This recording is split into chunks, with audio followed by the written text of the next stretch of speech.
All right, welcome for joining us for the Wayward Ones session 65. Yeah, all right. So this is a impromptu scheduled makeup session. Trying to make sure we get the sessions into the months.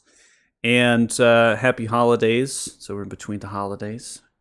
Glad everyone can be here in terms of players. That's awesome. Actually, this time of year, I think last year, no one was really available at all. We actually had I think 2 weekends worth of games we couldn't run. People were doing traveling and things. So we know where your minds are at. You want to stay home, want to play D&D. Yeah. Dude, I've been hanging out with Right. friends so much. I had not gone home before 2 a.m. in the last 2 days. Well, hoity-toity, I have a large circle of friends pants. It's not even a large circle of friends. It's mainly just the same friends with no lives. No, Some I know. friends with no lives. Yeah, there you The go. rest of us were teenagers once as well. We get it. It's amazing. So No, it's not. our recap here. So last session, we end up having quite a bit of a role play moments just between, not like with other like NPCs, right, but with yourselves, really trying to come to terms with some morality and ethical things. And then we then moved away from the Windy Tower. We ended up just doing a couple fast travel type situations where I was just narrating in terms of your travels through this region. And then we got to the edge of what these goblinoids refer to as the Mighty River. 500, 400, 500 foot cliff sides of this red rock, craggly stone that's been torn into the earth. This river, it sits at the bottom of that. The water spans miles upon miles in terms of its width. It's a slow moving river, but with the wind coming through, you got swells and stuff like that. So picturesque, a little bit of like a Mississippi River, if you will, in terms of a little bit how slow it actually is. But then you have so much wind that comes through because of the high cliff sides, right? It all just kind of funnels into the gorge. And our boats were not boats. They were rafts. Were they rafts? Not really. They were barges. They were pieces of wood that were strapped together in a haphazard fashion with rope, bolts, fasteners, and just trying to get themselves across. And the goblinoids are doing this because of one particular reason. They're doing this because there are dwarfs that occupy the bridges. There is an entire clan of dwarfs that have built fortifications and defenses, and they control the bridges. So goblinoids don't want any part of that, right? So they are wanting to take, willing to take this journey, I should say, across the mighty river. And upon our travel, we got about towards like the halfway point. So we've gone about 3 or so miles in terms of distance. You've been making way upon these barges. And I put down some assets to kind of represent them in terms of size, right? In terms of like what they might kind of look like as far as they're floating. And you have like these different pieces of wooden planks for oars and stuff that you've been rowing. And when that happened, there was these creatures that emerged and they ambushed you all. And when they came through and ambushed you all, we're going to go ahead and just get ourselves onto the map so I can kind of paint a little bit of a picture in terms of what they look like. They were cyclones of water that had metallic armor that was veined in blue, with like frost as it billowed from their armor. Some of them had tridents, others had dual scimitars, and they conjured them from the water because when they were destroyed, they actually became water. The armor and the weapons in themselves became water. They simply just kind of erupted from themselves in this very primordial fashion. There is a core to them, and then that kind of dissolved and came apart as they were dealt damage, as they were attacked, as they were defeated. You actually saved a lot of goblins. This is just a representation of what goblins are kind of in terms of what could be participating in battle, so to speak. Because I think it's really important is that there is hundreds of goblins. So like I'm not going to put hundreds of goblins onto the map and have them be in part of the fight, because you just be watching me move monsters around for like hours. Well, I mean, that's what you want. That's cool. But yeah.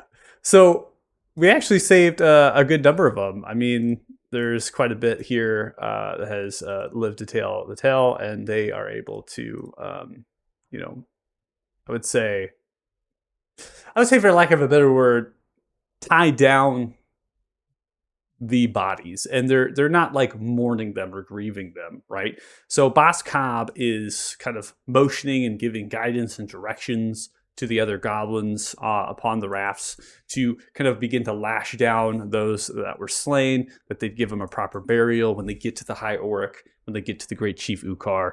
They're going to remember these. They're going to remember these people. They're just dump them off of the raft, and then they kind of begin to yell out towards the other boats and things to be on the lookout for what has just happened. If there would be more that are going to come into sail to attack you all, to ambush you all before they reach the cliffside on the other east side, right? So the right side of the mighty river. And they're giving this direction, right? So they're kind of yelling this out, Boss Cobb. And Boss Cobb is alive. So, which is kind of the only one that you really worry about. Without Boss Cobb, man, I know who's going to guide these goblins. So anyways, that's Boss Cobb. Boss Cobb is going to make way back to their central raft after jumping up and kind of grabbing them, right? So they're all kind of roped together like a united barge at this point. And so Boss Cobb is simply going to jump back to the main one that's kind of leading this. And then the others, right, they're kind of lashing down, they're talking, they're giving direction and such. I'm going to go ahead and get some ambience in terms of the sound here. I don't want to overwhelm with the wind and the let's see here. I am still gonna have a grappling hook out in case anyone falls off, including goblins. Sort of like Raft, Odala's gonna poke his staff out, trying to like pull whatever bodies close to his raft to like bring them onto his to check these creatures out. Yeah, Joe's gonna do the same. Just call out to everybody else. Guys, what in the hells are these things?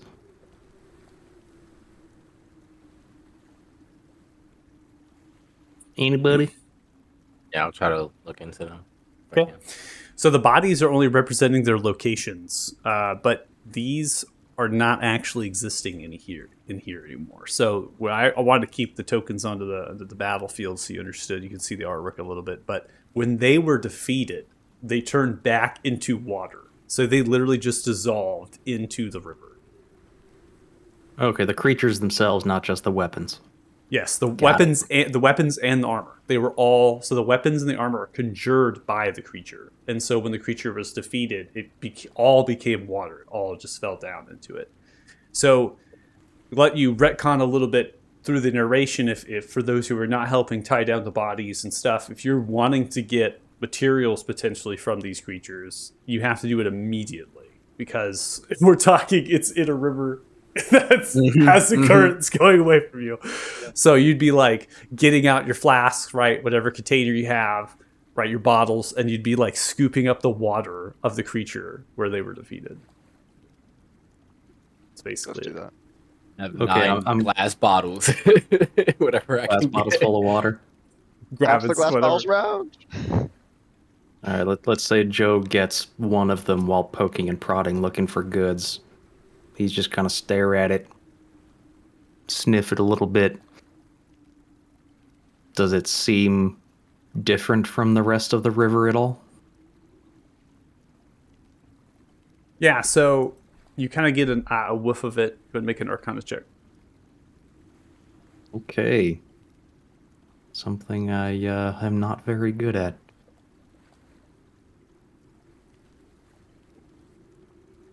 I would like to. Yeah. Yeah, I would like to be giving advice over Joe's shoulder like a father while his son is trying to work on a car. Okay. Oh, this is gonna be good. You gotta act that out. You see, you need to open the glass bottle before you sniff it. I need to open. Have you gone blind over there? You clearly see an open flask right here. Oh, Think I okay, don't okay. know how to sniff an open flask? How do you think I assess the goodness of a whiskey or rum before I actually imbibe Yeah, yeah, upon it? yeah. It's the exact same. Just stick your nose right in there, like you would have It's stick your what nose in a I whiskey. was just doing that. Constant, be quiet. Let the survivalists do their job. And yeah, mean, with a if 4, I I get may absolutely be- nothing.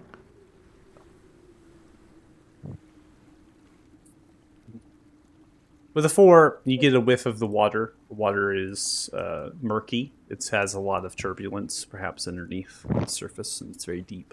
So that kind of kicks it all together. It has that red tinge to it, the rock that kind of billows in, but you're able to get a little bit of a clear sample of it and give it a smell. It smells like water. Well, Hey, guys, this appears to be water. I don't know what to tell you. Othala, don't you have that thing that lets you like find out the history of like something? Can't you do that in the water? Joe, there's only one way to be sure though, is take a sip. Man, I've done enough of that in my adventures in this continent. I ain't risking that kind of crap. I wouldn't drink it. Yeah. I can try to. I could try to see what I can glean into here. As far as the spell, I don't really know if I can figure out the history of this creature or something. I don't know if it's significant enough for the spell's capabilities, but I'll try. I'd like to just first give it an Arcana check before I cast any spells. Okay. Go ahead. Might be better than a 4. Yeah, it might be. Might be. Just a little bit. 26. So your Arcana check immediately goes to the fact that these are conjured creatures. Not just the armor and the weapons, but the actual creatures themselves were conjured. They were conjured here by some source. The magic that involves with this is a powerful magic. Be able to conjure something at a great distance, not being able to, you don't see any sort of master right to the conjurations, no mage flying overhead, nothing. Could be maybe something invisible, but the likes of that would have to be hovering above the water, and you see the ripples of the water, something to tell that they would be there, perhaps. One thing you have to work off of is the fact that you yourself happen to be, in particular, a bearer of a particular stone, and that particular stone has some properties of power, properties particularly of cold, that these creatures manifest into their weapons when they were attacking.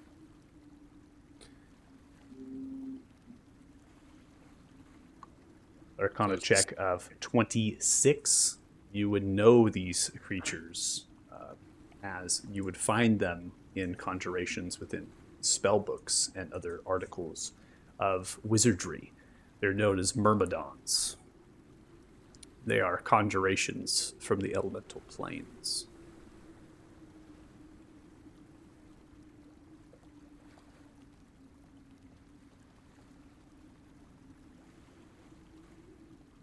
Okay. Explain everything to everybody. Seems we might be in the clear. I don't know if the spellcaster is here. Pretty powerful magic. Well, I think we can all hazard a guess as to who that might be. There's a number of suspects. Are we sure that they came from a spellcaster? Yes, they were conjured. No, but they were after our stones. Yeah, but a spellcaster can just simply conjure them and give them a mission, such as go after the white gemstone, go after this stone.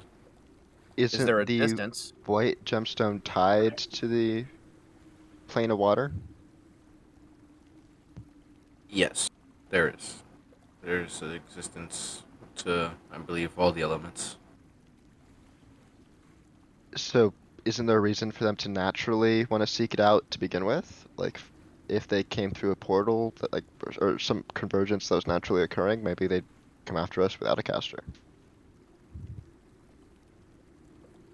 Well, I mean, as far as I can glean from this and throughout all my studies, I'm about 95% certain that these are conjured in a way they're not real, or they didn't have a real existence before. But whoever gave them this mission possibly cannot be from this plane, could be. But so I said there's a number of suspects. Don't know where this came from. Well, to get started on that, maybe from now until we get to shore, you can ask the elemental associated with your stone and see if they know anything about the term. What was it? Aquina? Yeah. Speaking to them again. Fun. Maybe not with all these goblins around. Tell you what, guys. Watch my back. I'll stay up in the link, but I'm gonna take a dip below and see all I can see. And Joe is going to surreptitiously take out the black stone without letting any of the goblins see it, and just pop into the water and kind of swim alongside underneath the nearest raft and see if Okay. he can sense anything else around.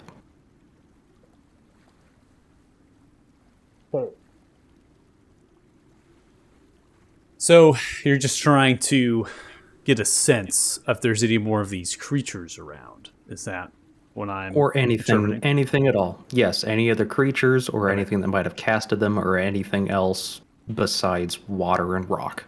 Okay, make a perception check. Okay. Yeah, 25, incredibly high. You scan the surface of the water, maybe get a little bit underneath, but you can't see anything under the water, right? So there's not much you're going to be able to tell from underneath. Your vision is greatly occluded. One of the things that begins to happen, particularly for your character, having this black gemstone, which we are able to understand is the essence of black dragon. You're able to form that amphibious nature of the gills alongside of your neck, which allows you to breathe. And just like Thala's essence of white dragon, the stone itself has manipulative properties of the water itself. And this gives you more sightline in an occluded or concealed water environment. So you're able to go and see even through the murkiness and the darkness of water to a range upwards of your dark vision, which is 60 feet. So it's another thing there that's there, because we saw that with Othala with kind of manipulating the wind and the cold right around. That added to another dimension of power that you seem to hold with the stone. And so yours is very similar. It's just different, right? You still have that power, and it allows you to almost see through. And you can imagine, you can't really see yourself, right? But you can imagine your eyes maybe forming like slits and things like that, or maybe having a different curvature to the eye, like the stone is actually manipulating that, so you can kind of look through. And you scan, but you don't see anything. The water does have some cold to it. You touched the water previously on this journey, and you know that it's actually slightly warm, which is most likely because the depth of the water reaches that of volcanic and magma levels. And so even though you have a lot of cold chill from the wind and it's kind of the runoff from the mountains as it's coming down, there's been a great amount of time for this water to actually go through a period of heating from down below, many, many miles down in terms of the water. You have to swim for miles just to see the bottom of this.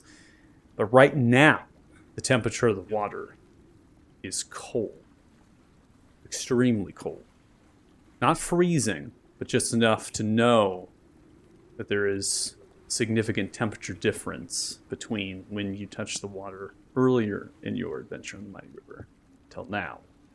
And that's the critical observation with your perception. Well, I'll relay that over the link and just continue hanging out down there with one hand to the bottom of the barge. Okay, yeah, guys, it's way colder down here now than when we first got in, but I don't see anything other than that. I'm just gonna stand to and keep my eyes peeled down here.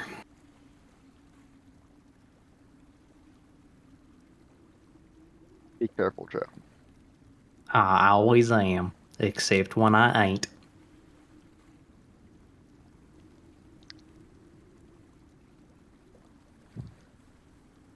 I'm gonna try to go over to the goblin captain. Okay. Boss Cobb is standing at the ready, grabbing an oar. Currently puts into the water, moving a couple times. No, no, no. Yep, yep. You got it, Ralph. You got it, Ralph. Yep. Looks towards you. Boss Cobb at the helm over here. Looks towards you, Costas. Nice job. Good work. Is there a way you can quietly get a few extra goblins over here? You extra goblins, huh? Ooh. Why? We aren't. The fight is probably over, but just in case, they can hide in the water and come. There could be a few of them that's decided not to pop out. Goblins. We are strength in numbers. And let me tell you, there's no greater number than your strength. My goodness. We wouldn't stand a chance against those things if you weren't here.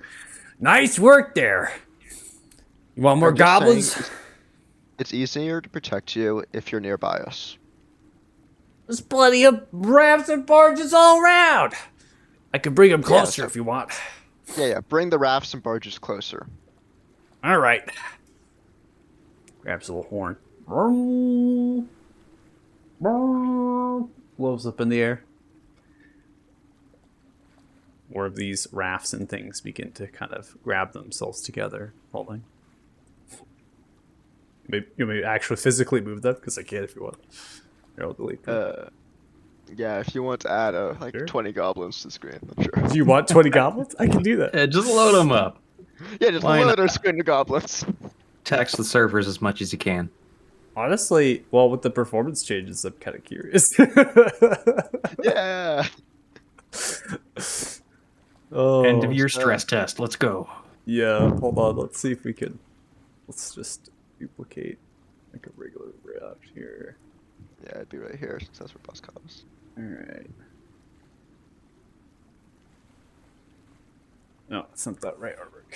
Where's the Goblin Adventures?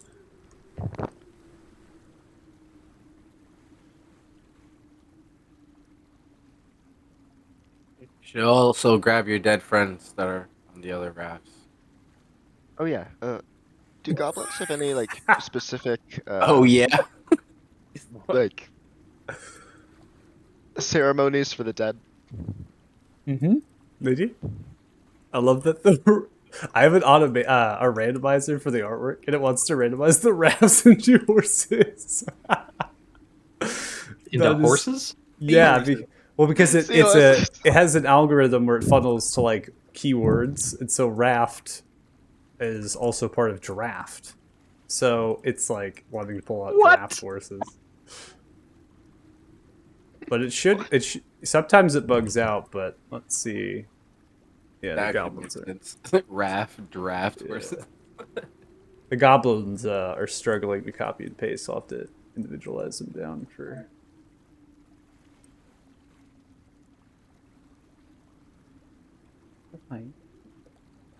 Oh, is she okay? I don't know if she woke up.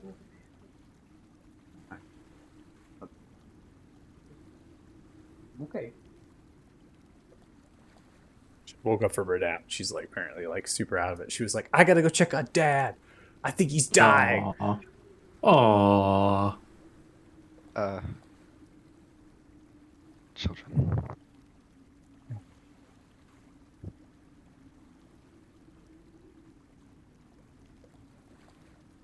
Okay, so with all of these rafts converging, do I notice any difference in anything? Is the temperature dropping anymore now that we are a juicier target for AoE bombardment? So we're a juicier target for an AoE bombardment? No, nothing is changing. Okay, Go well, on the The artillery. water is, I would say, Sounds like after. a great place for a cone weapon. I know, right? After a period, I would most likely say that the temperature is now warming in some regard.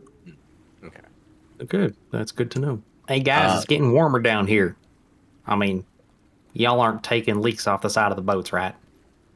As You Othala see zips one up his goblin pants. The goblin. literally pissing right now over top of the rat.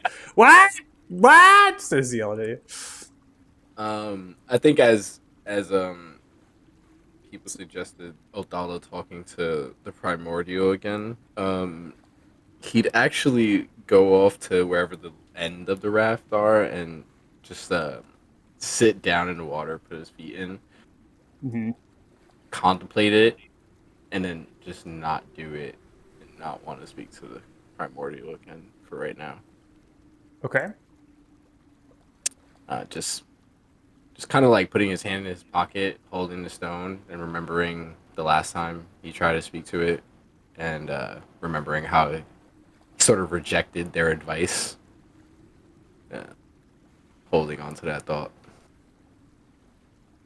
Okay.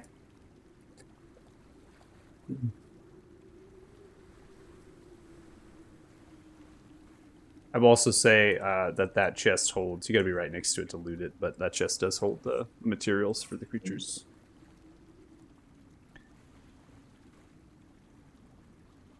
To be able Extra to water. move up on it and double click it. Can we put it in the party? It's not working for me. I don't know why. Yeah, Oh, it's you're not on- working for me either. I think you're on top. You're both on top of it. Not. Still no. No. Rest in peace. You want it just, it's 6 bottles of primal core that are fine. Do you want me to just put them in the party inventory? Yeah, that's fine. Please. Okay.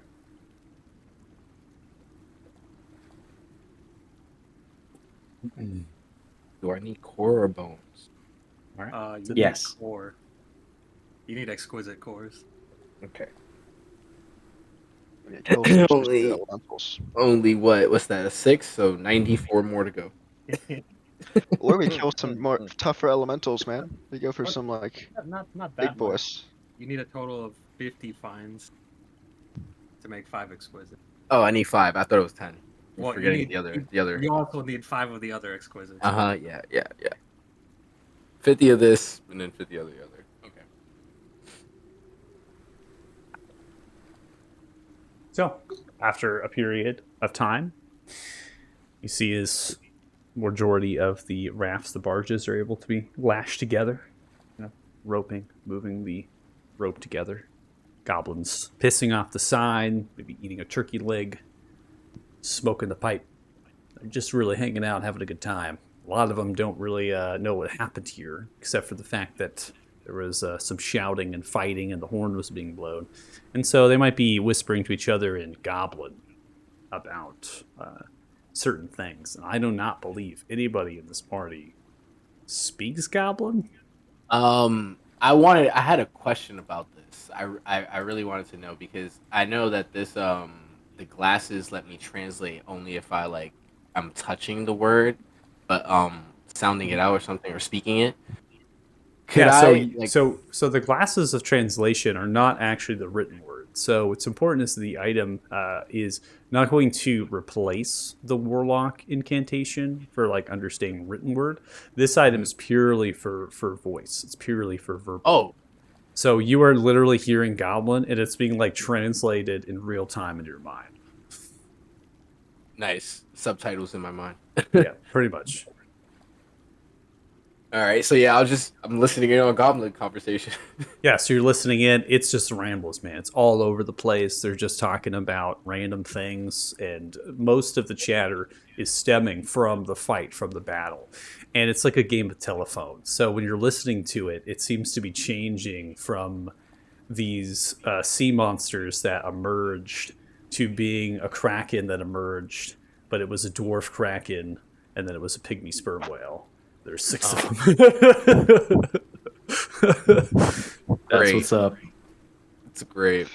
I'm just letting it go on. I want to see how far it goes. To what Yeah, type so of it story like it doesn't stop. It like you all are the heroes, and they're referring to you as the hero, the whale heroes, because they saw one of you turn into a sperm whale. I'm gonna message a Joe. If anyone asks, you killed the sperm whale. You goddamn right I killed a sperm whale. Then Yeah, the conversation changes again, and everyone's now convinced that the sperm whale was real, and it emerged, and you all killed it. It's great. And that the sperm whale must be some sort of God's creation, and they reference a particular god from their culture known as Acleus, and they say that Acleus had created the sperm whale, and from the sperm whale they formed smaller sperm whales that attacked everybody. Trident wielding sperm whales. It's right at Joe, wielding sperm whale. you technically killed a god. Okay, that raises some questions here. If I cop up to that, am I now going to be some kind of an apostate or heretic? Well, maybe it was a trial, and you passed the test. Who knows? You might be seen as a hero of these gods. Maybe they want you to kill the sperm. I'm not too sure anymore. The story is getting out of hand. Are we Shaman, like Shaman in begins to character take now. out some dried leaves and vine and twigs and branches and begins to make a small totem. It looks just like a sperm whale now. They put it onto the edge of the staff and they hold it up. Yep. Nope. Sperm whale's dead. Sperm whale's dead. Nope. So yeah, over the link to Othello, let's say we're having this conversation. So, okay, so this is now a magic godless sperm whale that I purportedly killed. What do I say? Because I'm underwater now. They don't know where I went. Am I like eating the sperm whale? Did I transmogrify into something else? Did we take it somewhere else? Because I have godless swimming powers. What was the story here? This could get out of hand real quick. I'm not too sure. I think you should just stay underwater because if you come out, I think it's suspicious, and you think you might have eaten their sperm whale or killed it underwater, coming out victorious. I'm not too sure anymore. The story has gotten they're like- way by the hand. Happy about this now, ain't they? Do I Oh, want to they're- say that I ate it? They're talking about that the whale is a god, but then gave you a lesser god to kill. I'm not too sure. And then they're praying to this totem that they made a statuette of, and Okay, I think. Oh gods, they're chanting. I can hear it underwater. it's becoming a whole thing now. Yeah. This is not odd. No. So if we let this go on too long, they're gonna think we're some kind of ordained holy warriors that are like destined to fight their cause. And correct me if I'm wrong. We're just trying to kind of fuck off as soon as they hit the city walls, right? I don't want to get this is out of very hand. trying to spread Goblins. the light of Palor. Goblins begin to approach. First you, Istriel. One holds an amulet. Savior! It's to try to put it over your head.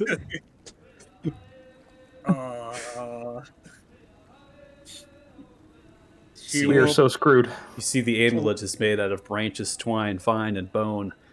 It's depicting a sperm whale stabbed by one of its own tridents. to It's kind probably of like 2 months' pay for these guys. Come on. bury your head in her hands. He's gonna point over to Costa. I think he's actually the real hero here. He deserves all of your trophies and amulets and more. Make a decision.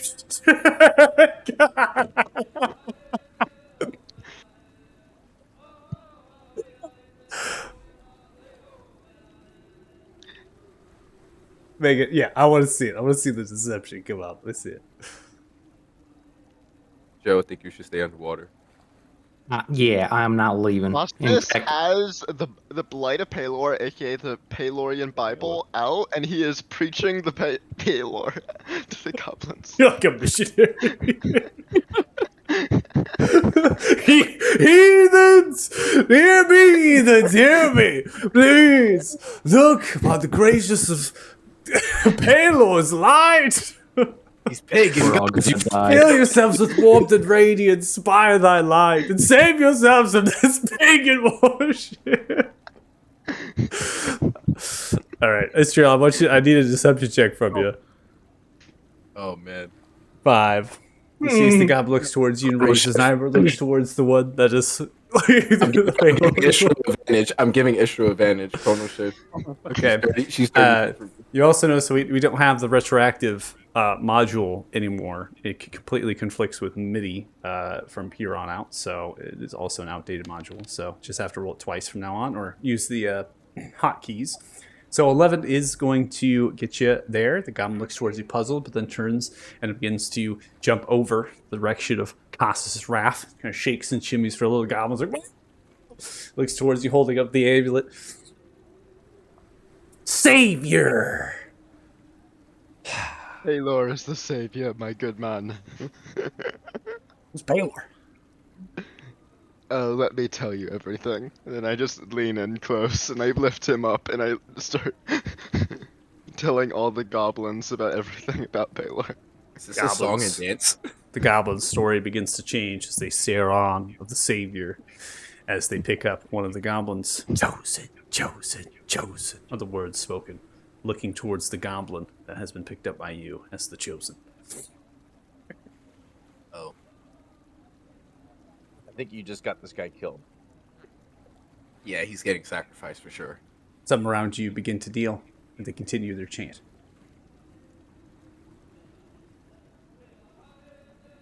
Yeah, they're sacrificing him to a whale. I'm convinced. Oh boy.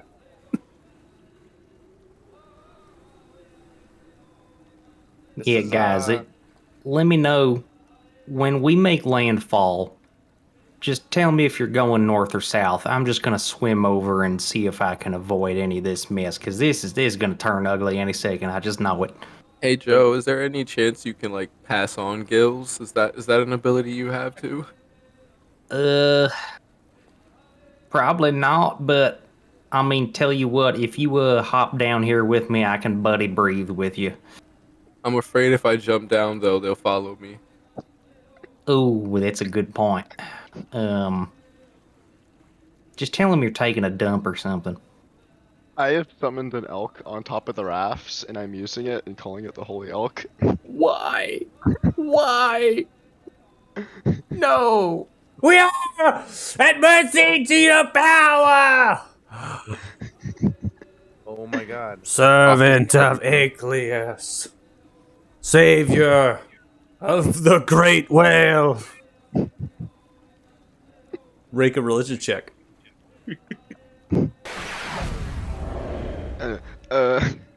Religion check, yeah. Yes, please.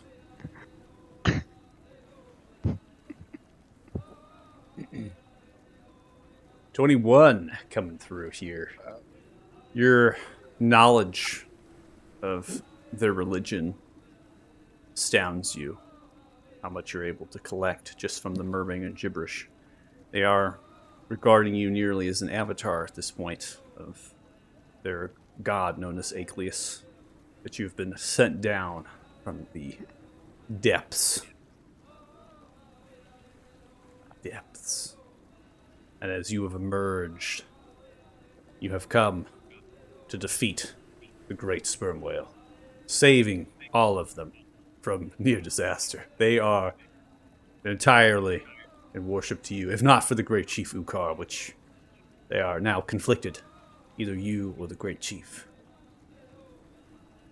I am going to do a amazing battle dance on top of the elk. Make a performance check. Just making this worse, dude. 17. They begin to imitate the dance, dancing with you. Boss cop now catches wit, turning around. What the is going on? You don't gotta be rowing! Row! Chanting begins to subside. Crowd continues to murmur. They begin to pick up their oars and row once more. I never get to use that performance proficiency. Does Cassus have like a bunch of chains like Mardi Gras around him? That's exactly what I was You have the amulet. You'll have like a little crown. Sure, why not? It's just branches amongst armor. branches and bow. Yeah, it's like branch and vine and twigs that they've like wrapped up into an amulet, like a little like a almost like a toothpick type structure for the whale that's trying to come through it. Great. It's great artwork. I love it. All right. Well, now that we've gone on our voyage here, you've gone another mile or so. Got a couple more left before you reach the other side. Sun will be beginning to set by the point you get you get there, but have no worry. Be able to ascend up that cliffside, and from there, most likely, greater things. Does anybody wish to accomplish anything else, or role play, or get through anything? I'm noticing that we don't have a time or a calendar. I can't find it on my screen. The clock is still viable. I have it on mine. I got it too. There is Yeah, I a can see the time, but I can't see the date. You just click it for the date. Oh. Yeah, I don't have nothing. If you don't have anything, you might have to toggle it because sometimes it turns off. Just to be safe, I would go into your game settings. So the top right, hit the 2 cogwheel, then go down to configure controls. And from there, try to find small time.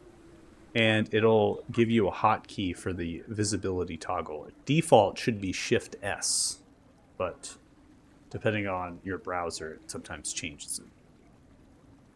Okay. All right. Thank you. And how long will it take us to get to land? Probably a few hours. Yeah, so it's going to take you 2 to 3 hours to get to the other side. You know, they're going to try to slow you down, so you're not just going to smash into the rocks. They also got to line it up a little bit to get to what they refer to as the mammoth hoists. They keep using that term in common as well to you all, that you'll be arriving there. So what that might mean, who knows? Yeah, so a few hours at this point. Okay. After a few, probably like an hour or two, Othala will still get his feet in the water. He'll mentally link to Istriel. How do you apologize to a primordial after you kind of rejected their advice? Well, if they're anything like us normal folk, you start with words.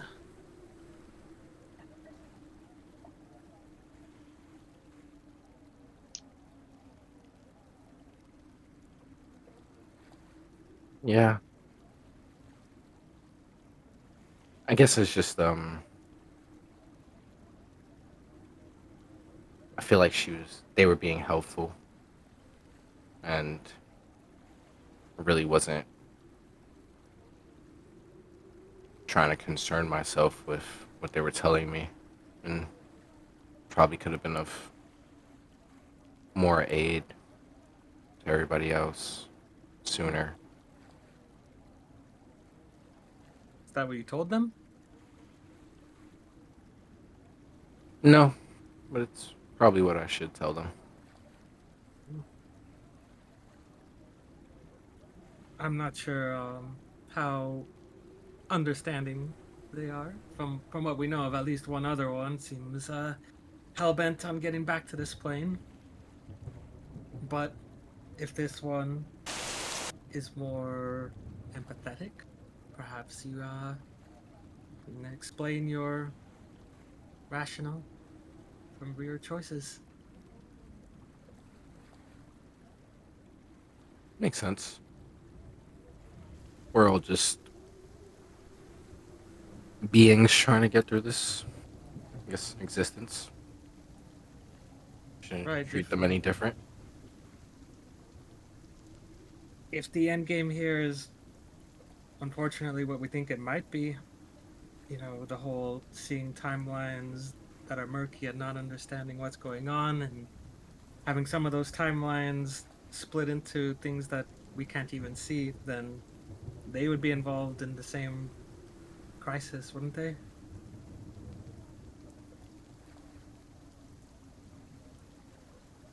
Yeah, it's just we know less about them than anything.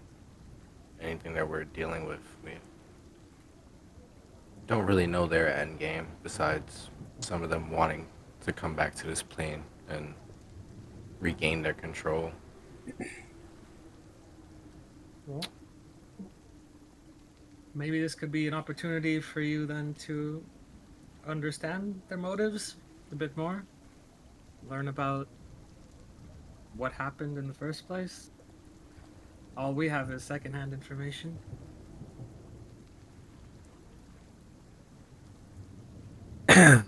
Okay, let's hope they don't reject me this time. Um, wish me luck. Look, Odala will cast Intellect Fortress on himself. Okay. Uh, and then try to connect with the primordial. Okay.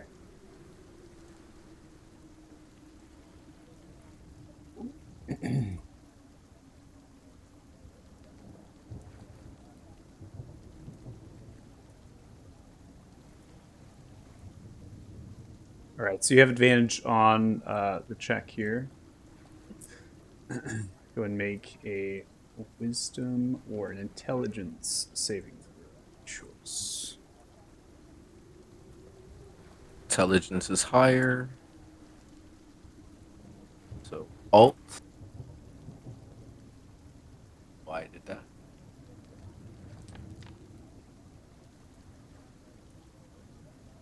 $22. Okay. So focus on your stone. You begin to try to reach out for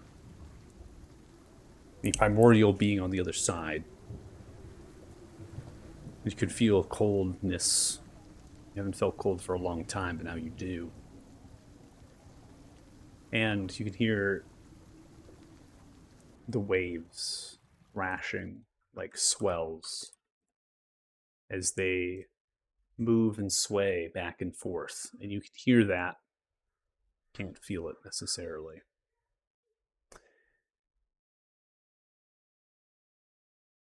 And the voice begins to come through towards your mind as you're able to bridge a connection.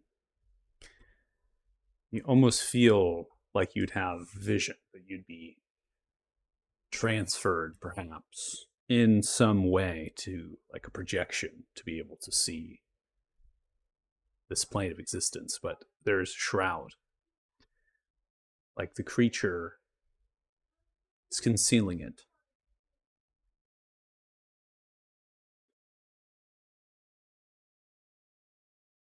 It speaks first when the connection has been formed. Bear of the essence of white dragons, you did not yield.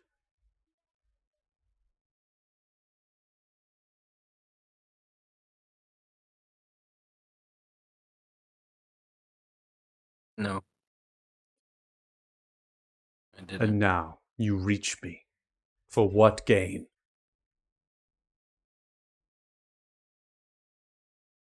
Well, first, an apology. I should have taken your advice the moment you try to help.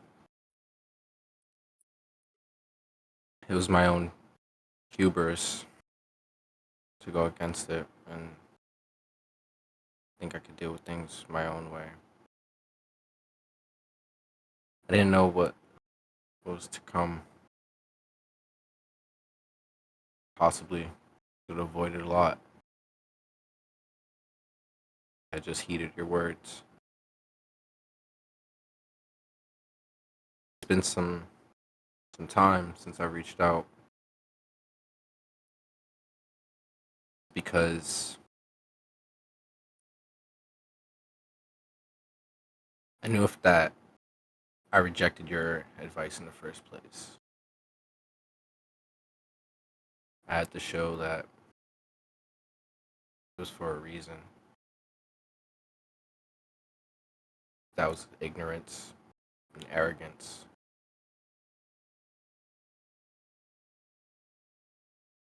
I lost somebody, someone dear to me, since the moment of the travels.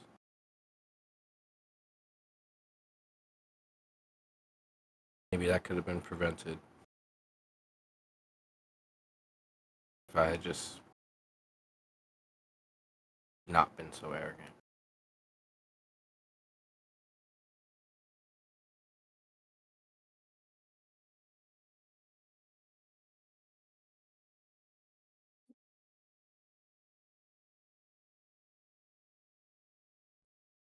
I do not speak to the emotions of mortals and creatures bound to flesh.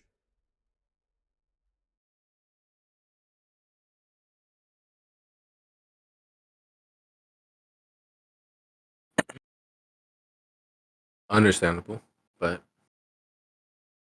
I feel that is still owed to you. Regardless, you tried to help, and for that rejection, I owe you that apology. Would have been useful. And unfortunately, I'm calling out seeking your aid once more. Calling to seek my aid.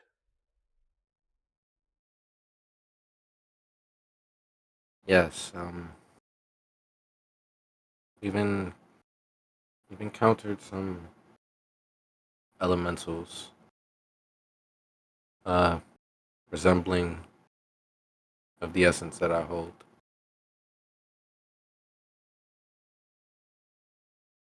Pretty sure they come from the plane you exist in.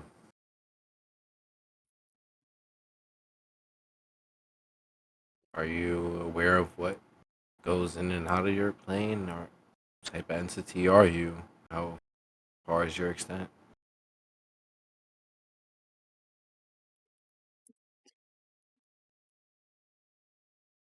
Your emotion clouds your mind, and you are naive.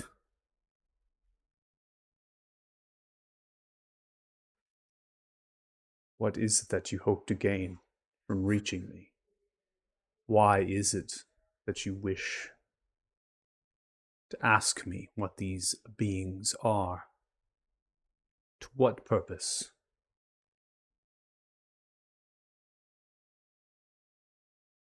Information, knowledge.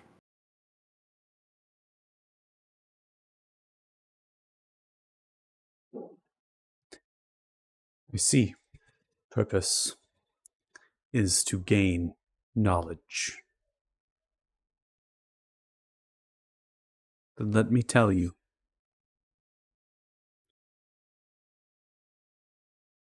Creatures that you faced, conjurations from my plane. And when you see them again, you will yield your stone. You will give it to them.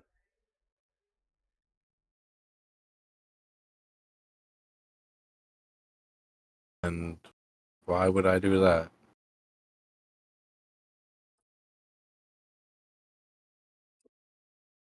You do not. Then, fate of your world is sealed. And you and every mortal you know will perish, and your world destroyed.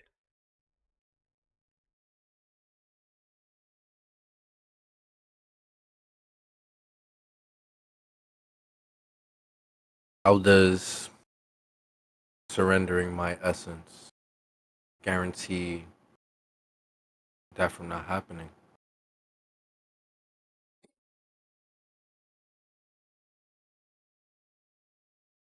You giving me no evidence, no details, only the threat of annihilation.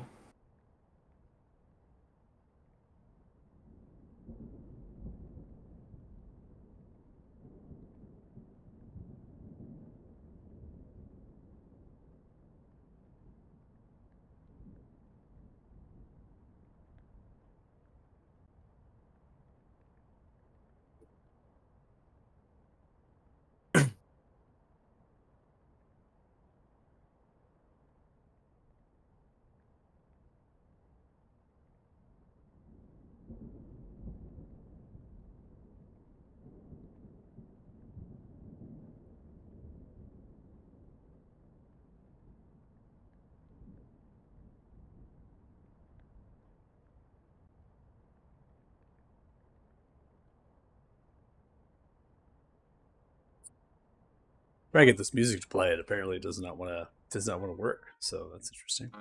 I'm still shocked by what I'm looking at in the artwork. Yeah, apparently. Let's see if I can get it to go again. It is pretty cool looking. I'll give it that. Mm-hmm. Mm-hmm.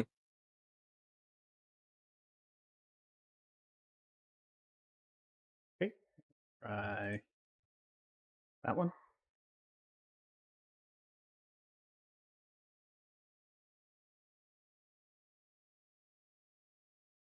Huh.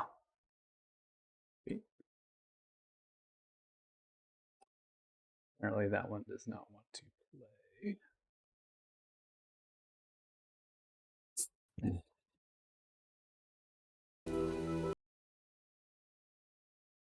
I give it a refresh. It doesn't seem like I can play any audio from my client right now. So let's see if I can refresh it out.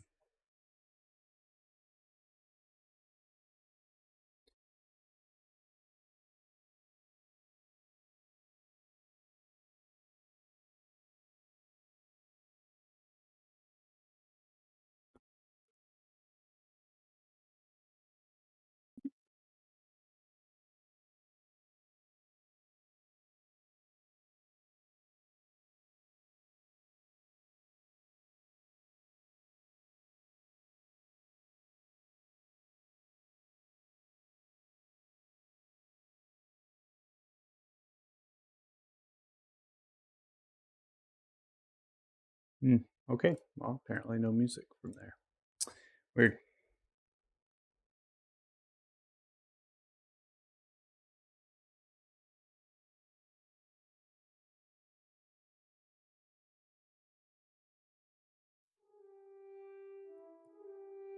It's playing now. Yeah, I'm trying to get local stuff on, but I don't know. This is so it accesses a database off the server. I don't know if that server just went down because like it's not wanting to do anything from that.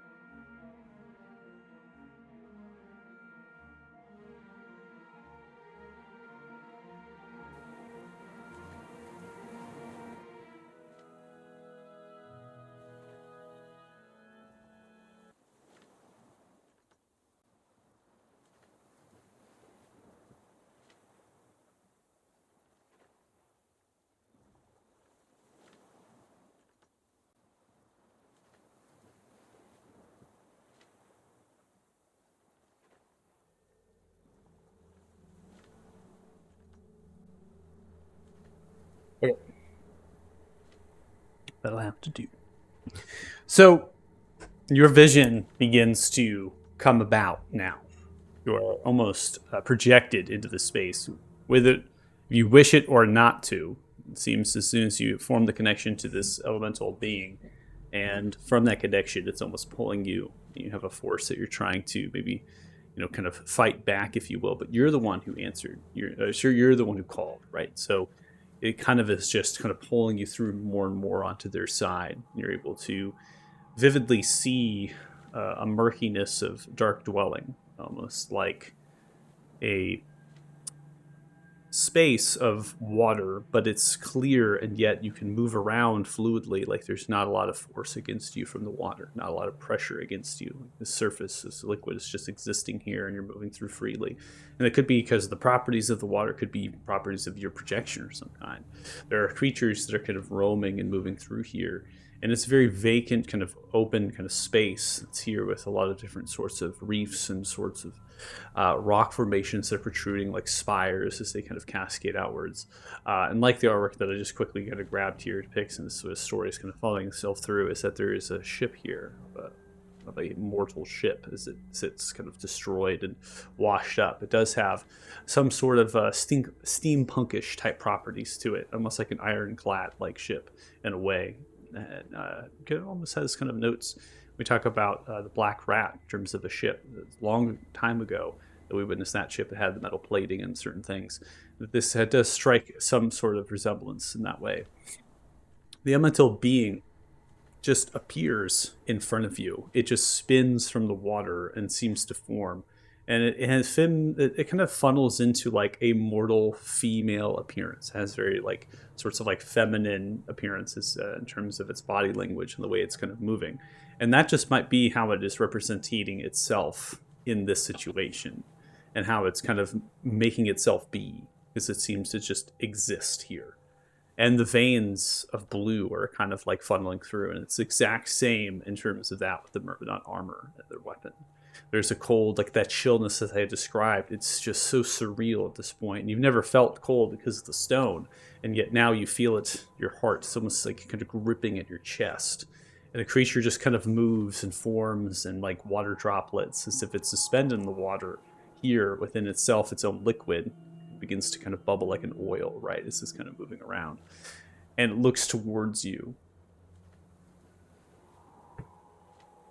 You are not the first to traverse to the elemental planes. There has been others that sought the riches of this existence, and Eric's.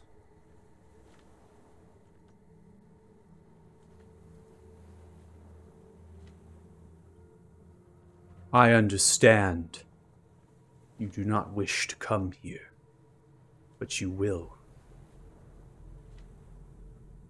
You will need power.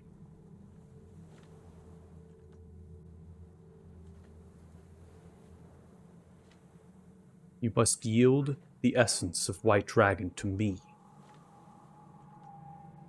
You must give it back.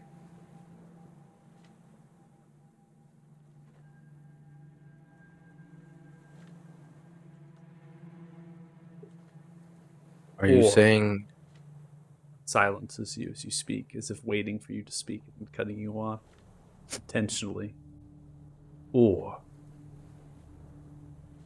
your plane of existence will be destroyed.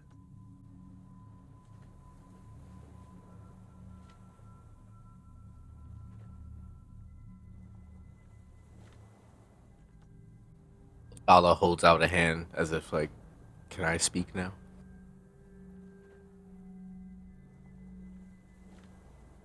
There's no face, no recognition. Just more silence. Are you talking about a bargain of some kind? I relinquish the stone and traverse to your plane and what? Be granted power?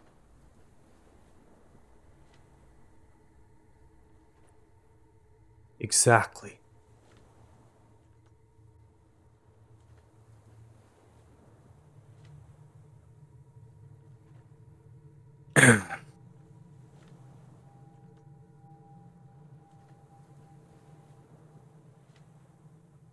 What do you mean by the plane being destroyed or not existing? What do you mean by that?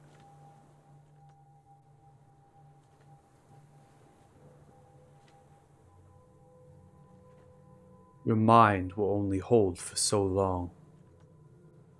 The story is longer still. You will be consumed by this connection. We are able to form it because of the stone. It is an extension of my power. It is a part of me.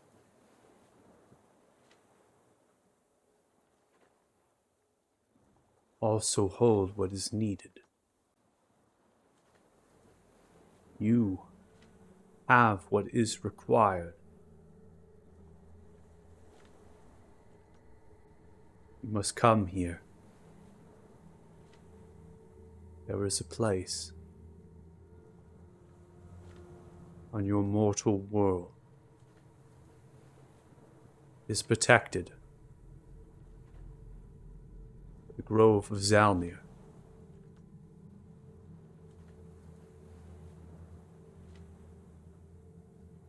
Stone will bridge.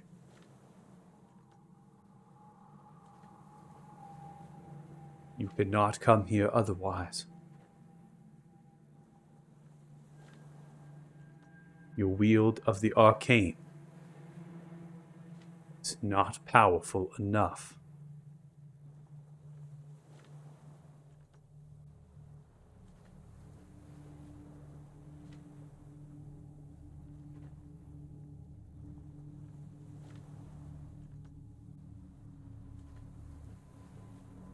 Make another intelligence or wisdom saving throw. The creature is referencing that plane shifting is impossible to the elemental planes of existence. Okay. And we have this idea that that is very true, even to the celestial or infernal domains, right? Because you're kind of sitting in almost like the way time is working, right? We said in Felgim. So there's some truth just innately without making an arcana check to what the creature is saying, that plane shifting might actually getting in might be impossible. But you seem to have something which they have not really said why. 17. 21 advantage. Yeah, 21, I can see that. So 21, you're able to maintain the hold, but it's becoming more difficult. It's pulling apart your mind, and it's not so dissimilar from character that your party has had experience with.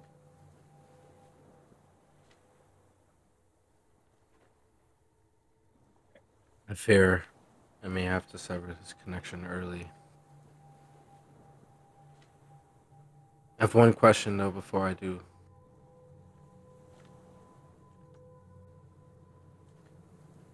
What is your end goal in all of this? What do you want from this?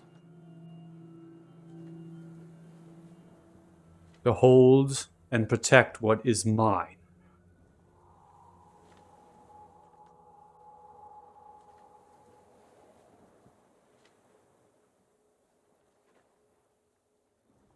So you just want the essence back? It is more than that. And you know it, mortal.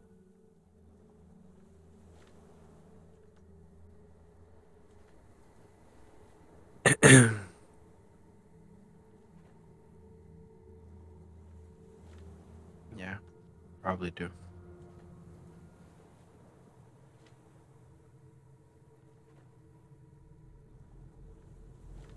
I don't know if I'll come here again. But you'll know if I do enter Grove or not. Till then. Sees the water burbles, gurgles, almost clouding your vision. You end the connection, right? Mhm. So you were forced here pulled, right? And so you're kind of pulling back, and there's no hold onto you now, and so you just simply let go, and you're almost like funneled with those bubbles, right? As if you're like emerging to the surface of the water, and from there you're brought back to the mighty river. All of the goblins all of the shenanigans that they hold. The time itself had not changed. The same second that you were gone, you've come back. Same exact time.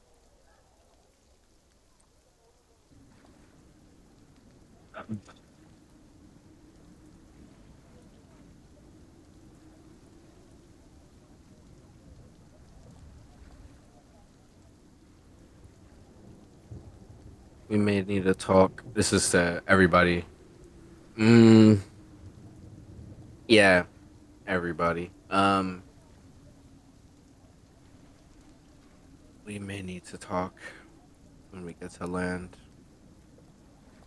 and gather some information that might challenge the direction what we're doing. I mean, that goes without saying. It's been a long day. Also, how many of these goblins are pissing off the side now? I swear it's getting warmer by the second down here, and I don't like There- any bit of it. There's literally 4 next to you, so you should Oh, probably God, would, I'm swimming to another raft. I would tell you not to drink any of the water right now. Oh, that definitely not. Who knows what it's contaminated with at this point? Technically, it's probably going through your gills regardless, but anyways. Oh, why'd you digress. have to remind me of that? Hold on. Gills. You have gills? Oh yeah, that's right. You're new. Oh, We'll talk about this. Well, I mean, we got Matter of time. fact, where the hell are you? No, I'm swimming underneath one of these barges. Been here the whole time. Yeah. So remember we were talking about them magic widget stones things that give us like ability to penetrate dragons' defenses and stuff. Yeah, sure. Well, they're like kind of imbued with some of the magical powers of the dragons themselves. So, like the black dragon, old Stinky, as I call him, we completed that one and we killed him. And now that I wield that magical dragon essence stone, I have some of his powers when I wield it. And the nicest one is I can actually grow gills when I'm underwater and breathe. It's pretty damn cool, actually.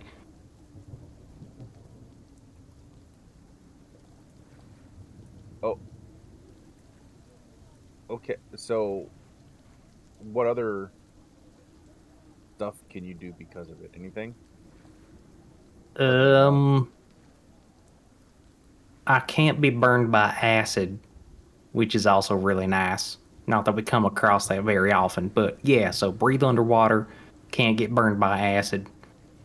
Pretty sweet. So the person that used to have the stone that I have, did they have anything they could do? Which one do you have again? that was The green one. Yeah, that one's still incomplete. You kind of don't figure out what it is until you put them all together. So, open question, who knows? Okay. Yeah, you have to put together more pieces of it. We only have a few. That are But you working can take some guesses. How much do you know of green dragons?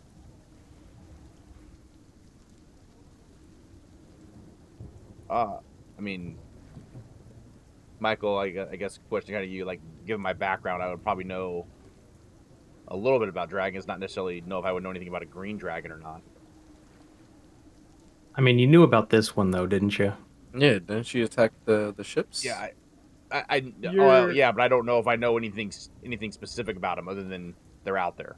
Yeah, you know, like, I mean, like, it's almost like, it's like, are you like a biologist versus like an historian kind of type character? You might know the history of dragons, but not necessarily like the nature of dragons in terms of how they are like Right. existing. So I think in the context of that question, it's, you know, you can get a roll out if you think your character has it, but I don't think you have enough to work off of to really go at it at all. Yeah, I mean, for everybody else, like, my character knows about dragons, doesn't like dragons because of what they did to his people, but doesn't necessarily know anything specific about a particular color of dragon or anything. I think that's probably the best way to describe it. Yeah. You, on that note though, you would know. I think you would know that the green, particularly the green dragon, that it does breathe poison. So it breathes a toxic, noxious gas from its mouth, and that it is uh, it almost is not like fully amphibious. Like it pretty much lives all the entirety of itself in the water. So just comes up for breath. I think you would know that. That's Okay. pretty easy knowledge at that point to know. So yeah, that's kind of what I know about mine, guys. So, Maybe I you should might stick be. my head in the water and see what happens.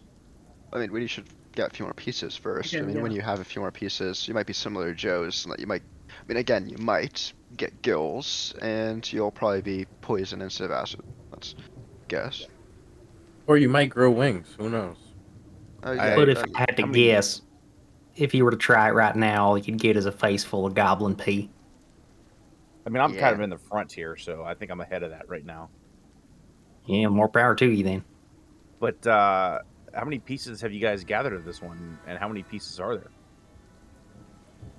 If the green. As far as we know, there's 4 of each. But Two yeah, we only for- got that one piece of the green one.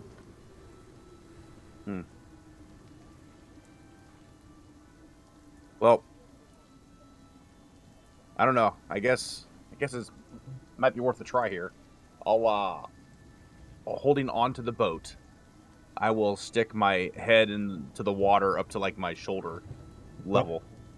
See if Dive anything in. happens. Water is warmer than it has been. Put your head in. You take a breath.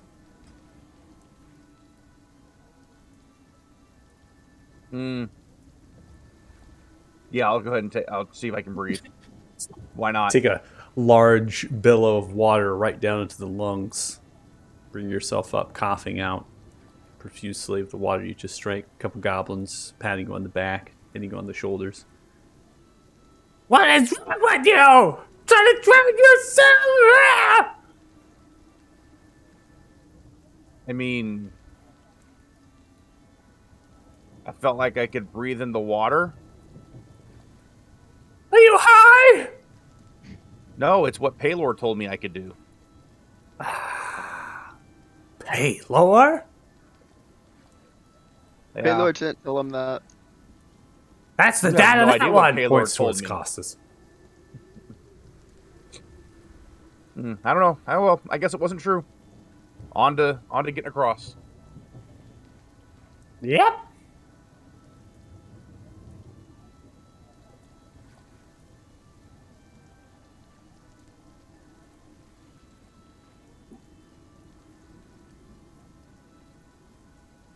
Well, it looks like we still need more stones for you, Kit. Yeah. I mean, I don't know. Maybe it wasn't worth a try. Maybe it was. No, Who knows? experimentation is always good. Trial and error. So there's 4 including this one, or 4 more to find, not including this one. Oh, you have the first, so you have So 3 3 more more to to go. find then. Yeah. Okay. Well, like I was saying, we don't want to really break your mind so early. No, well, you've seen a lot. I got news for you, man. It's already too late for that. We got a guy with fucking gills breathing underneath the boat. I just found out I can talk to a dragon through a ring, or see a dragon or history through a ring. I almost got killed by some construct thing, that ran into me when he couldn't even see me. Like, it's too late for that. True. Well, I have a weird theory, of sorts. We've already jumped through time, on a different occasion, and we found stones in a different timeline, using them and bringing them back to the current one we're in right now. So, had this weird inkling that we possibly don't know if there's a way to push past that 4 limit. I guess your Just something I've been theory there would thinking be the about. more you get, the more powerful. Maybe. Maybe there's a way to find more essence. If there's more dragons, now that Ethan has relayed that to me, there might be more essence. Who knows? Maybe there's a lot of information we don't know. So wait, are you saying there might be a way to get more than 4 pieces for each of these? And not that I'm saying there is, I'm just saying there might be or there might not be. I'm just saying if we've jumped through timelines and found a stone and then completed the essences with that, who's to say we can't do it again or find a different one, you know? Alternative hypothesis. Maybe even amidst all of this weird timeline fracturing business, what if these stones exist kind of resolutely depending upon which, or not depending upon which timeline they're on, and there's only 4 parts, they could be scattered across any timeline, but if they're connected in one, they're connected in all of them. Maybe they're somehow more real than the timeline fracturing of our mortal realms here. Because, I mean, just basing that upon, the fact that we've been talking to the primordials that we have, they seem to be, emphasis on the word seem to be somehow outside of all this nonsense that we're embroiled upon. I don't know, bears further testing. Yeah, but I've been also thinking about that as well. Like what constitute as the checkpoint, I guess, for these timelines? Like, is it us finding a stone? Is it a certain person dying? Because when we first teleported, Dumley died. When we came back, Dumley was still alive. So I don't know what really counts as a checkpoint if it's meeting a certain person, finding the stones, killing a dragon. We don't really know. We've only done it once. So until we test it out more with further timelines, if we do that, can't really guarantee an answer. Okay, we need Magello. Where's the wizard? We need him. This is. You guys Yeah, have no another kidding. party member named Magello. Ugh. Or like mascot. So, Or like annoying Gandalf. how do we even start with it? He's one of these wizardly types, kind of like Damodar, who's been messing with chosen ones for, far as we know, thousands of years now. And he pops up when it's usually pretty inconvenient to us, and seems to be sending us in certain directions while Damodar is trying to send us in others. And they have been fighting themselves for God's knows how long. And he seems to be another one of these types that can hop amongst different timelines at will, more or less. Like, to be honest, we don't really know what his deal is entirely. We don't know who he's working for, if anybody, or if he's secretly trying to screw us all over in his own way while presenting the nice, happy, forgetful old man. There's Is a he lot. against Damodar? Seems to be, yeah. They did try to kill each other once while we were around. I assume he's an enemy of Damodar, as well as the old ones. The old one. Jeffrey. Jeff. Oh, Yeah, the guy that killed me and then brought me back to life. Well, we had a Jeffrey brief didn't discussion kill about you. that one. You killed yourself. I did no such thing. You He have wouldn't to have had take his magical responsibility mumbo for your- jumbo in that pipe. Take Wouldn't have had that responsibility problem. for your actions, Joe. It's all right. What I get for trying to help somebody else? Shit. Ah, well. You guys have met a lot of interesting people. Man, too many for one lifetime, tell you what. Interesting. And here I just wanted some nice trophies to put on my outhouse wall. Whole reason I came to this continent in the first place.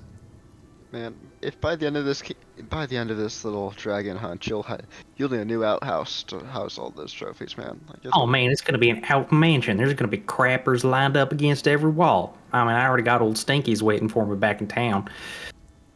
Now yeah, that like I'm I thinking don't know about what it, kind of outhouse you can fit Old Stinky's face on. Like, Well, it's the whole point of a nice summer property. I get to build one from scratch. It's gonna be a real party. you got a place lined up yet, or? No, not yet. I mean, now that the Giants don't want to kill us, I do like the kind of northern glacier wastes. It's real pretty up there. But some of the foothills here are also quite nice. You know, all them big trees, dinosaurs off in the distance. I could go on a hunt every other week. But I mean, we haven't even really hit on down south yet. Who knows what kind of pretty pastures there are waiting for me. It's incredible down south. If by incredible you mean war torn. you see Eberron. The memories. I mean, I'm sure it'll be beautiful when it's not torn by war. Here's hoping. I'm sure Penn Island is also gigantic and beautiful and Gigantic and throbbing in all of its natural beauty. What the fuck? I'd Wow. I hear the land there is pretty stiff. yeah. There's a I'm sure monument there's called tons of Hammer's tasty Finger. mushrooms. Some would say rock hard. Mm. You know, I hear there's some expeditions to Penn Island. We should go. It's a, Like, it's you a know- great place down south, you know. Having another thought here. You remember how I left some gold in that that shattered tower in the swamp for the other version of me that we thought that was gonna be coming upon it at some point? I think so, yeah. Is maybe next time we're in that kind of a situation, I don't know how we'd actually pull this off, but if we could like leave a note or something to set up some kind of future parlay with other versions of ourselves. I don't even know if this is possible or not. We might I have to think- ask I Bruga agree about with it. you. But if we could do that, Ask who? Gruga. Magic oh merchant. yeah, Can yeah, I- this powerful can- wizard. Could I make a check to see if meeting ourselves would cause like a butterfly effect as the time wizard? Yeah, you can make a flat intelligence or a Arcana check, whichever one you want. All right, I'll do Arcana. While you're doing that, though, we'll just finish that thought. Like, yeah, maybe we could ask the other versions ourselves, especially like me or Othala, if they still have portions of black stones or white stones themselves, seeing as we have completed ours. Yeah, and I mean, even if we can't get them like a black or a white stone, we can even like maybe they know more about the situation with dragons than us. They might have gone down a different path, and they can fill us in. Could be, So- could be. Your knowledge of time in terms of would you create a butterfly effect if we met with ourselves? It's entirely plausible. It's just it is difficult to ascertain based on how time seems to be working at the present moment with the timelines and how they are put kind of like an unthreaded, like an unbraided rope, right? So they seem to be independent of each other, but yet there is some connection between them all. So could that connection between them, seeing you, right, trigger that effect where two braids basically smash together, right? And then all of a sudden the two timelines are disintegrating because shit's just like going down. You have some evidence to suggest that would not be the case because you were in another timeline. So True. It's just I was asking that because we somewhere else. weren't in the same vicinity as our like right in immediate vicinity. So yeah, I mean, it could be trippy, could be weird. Could definitely cause some other consequences down the road. But you can exist in another timeline without it being destroyed. You don't know though for the timeline that you came from. Or you went to and then you came back, is that timeline gone now? Right? Yeah. You don't know that, so all of it's just probably all of it is possibilities, right? And what's like strongly likely to happen based on your character and how they've acted in relation to time traveling and other sorts of things. In regard, your character seems to always urge on the side of caution and definitely would avoid traveling between times or into different past or presents or futures, right? Knowing how much you don't know, right? Yeah. So doing that and telling Joe, maybe a parlay is little little dangerous. You know, it's possible we were in a different timeline. Um, I'm actually working on something that I want Istriel to take a look at that can maybe help out with that, but I don't want to directly, affect the other timelines if I could help it. 'Cause I'm But pretty I sure guess. the other versions of ourselves are, doing as much as they can as well. So, I'm thinking of an idea of maybe connecting and talking, but touching those timelines and going there is a completely different story, and I don't think we should ever do that again if we can help it. it's possible we could cooperate. I mean, at least if it's not going to end Exactly. terribly with like, it's possible we could physically like cooperate in person with ourselves from different timelines. I mean, like a chosen one loan service, where you let's say they decide to help us with a dragon fight, and then we help them with a dragon fight. So I- two thoughts here is, one is, how do we even know that we're chosen ones in another timeline? Maybe it's other Seems to people. Yeah, that is a Yeah. possibility. It is a And then the possibility, second- but it seems to hold true last time we were there. Well, I mean, for instance, my guy or my guy, me in another timeline, I am not gonna have a stone unless I've somehow managed to link up with your group if you guys all have the stones. So that would not seem to hold true for me. Maybe not for all of you as well. The second thought I had is when I was a kid, I was told a story of traveling through time where you wanted to avoid interacting with yourself or people you knew in that timeline or bringing back any information from that timeline because it could have catastrophic butterfly effects in the world or the time you came from. I believe we're following the branching interpretation, not the going back and changing the current time interpretation. Oh, not going back. See, what I saw of my dragon was going back in time when I looked. So what you guys are talking about is same time at the same. You are going same back in time and time, place. but you're going on back in time, then you're creating a branch. You're going back in time, then you're creating a separate branch that's completely different. You can kind of hop between the branches. Well, we've went back one time, and then another At least in time our we traversed basically into the present, but like sort of like a mirror timeline where it's everything that happened, just slight differences. Like we were supposed to die, and some other people died instead. So Yeah, but then we came back to the one that, I mean, we're all pretty sure this is the one we originally came from. Any of those people were not dead this time around. So, like, I'm pretty sure that they're just literally whole different places and times with people that are mostly just like us, but not for whoever knows how many various reasons. We're basically going to a different dimension. It's just But- a carbon copy of the past. But by going to that other timeline, you guys could have been the reason why those people were dead.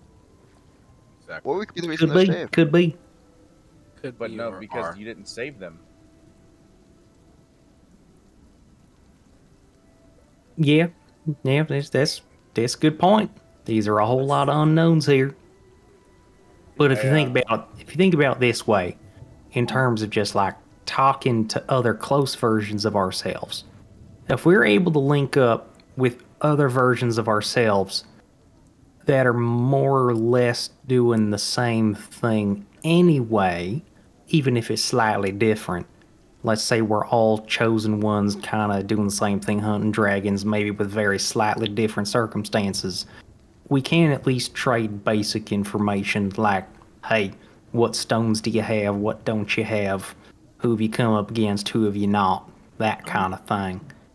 Joe, that's great and all, but we're also forgetting the other side here. If we start interacting with the past or future or other versions of ourselves, we also open up the door to what if Damodar wants to talk to another version of himself and tell him about us?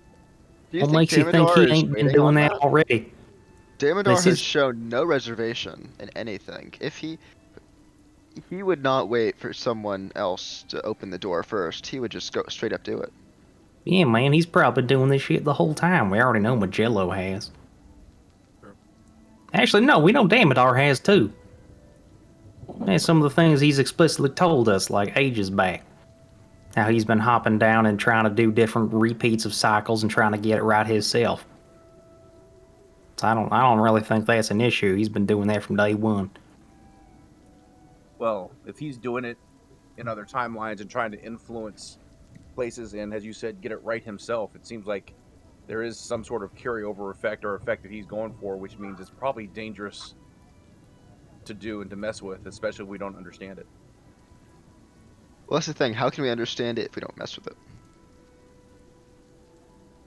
Maybe we can get a further understanding. Maybe Like, we can mess with it carefully. We need to mess with it. this is, we have a way to understand things further if we want to take that route later on. Our main goal right now is to find silver stones, deal with Belzar, but the Tower of Time that we saw in Felgrim, there might be more answers. We left a lot there that was, not uncovered. There's a lot of information in that library that we don't know. That is We a know good how to point. approach We it think about now, the entire time. and we can go there and actually ask the right questions, find the right things that we are looking for. We went there with no plan. True. That's true. Did we ever repair the thing for the constructs? I'm working on it. It's work in progress. Yeah. Well, it'll be a while until we get back there. So, yeah, if we're ever near the area and you have that repaired, we can take a look at the Tower of Time and any treasures that happen to be in the Felgrim as a whole, and But of Yeah. course. I mean, As we can't leave long as magic the behind. yeah, hopefully there's the answers that we're seeking. Some of them may lie there. Who knows? We could always ask Jeffrey a thing or two more as well. Yeah, and that way he can meet Jeffrey. I don't know if we want to continue planting seeds around this world. Point, we haven't actually seen what happens when one of them thing hatches. We saw that. What was it? Was it a construct, Michael, or was it like Oh, an yeah. entity or some sort? What was it? The nameless one or something? Some such? The guy that was hanging out with the pirates. Encode thoughts, pull thoughts out of the mind, and remember the entire conversation. Remind the entire conversation. You have met.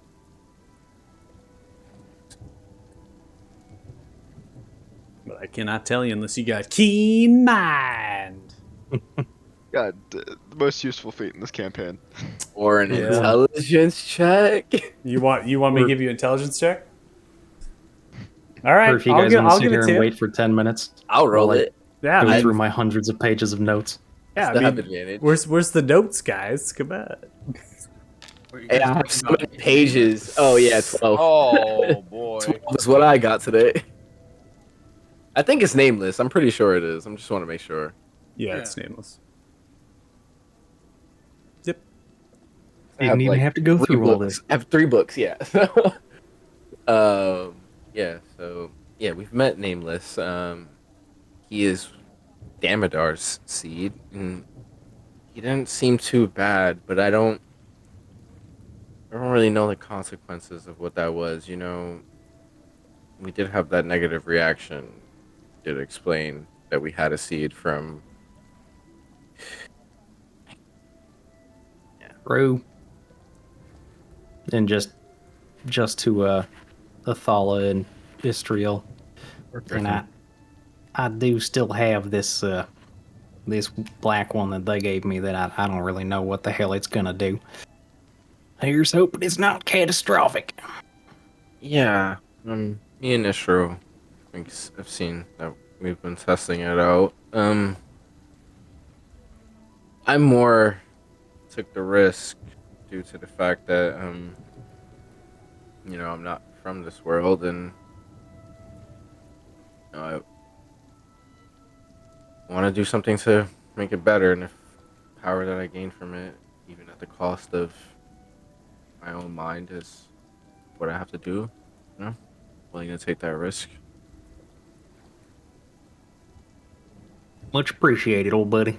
Just hope the seed is as benevolent, I guess, as Damodar's.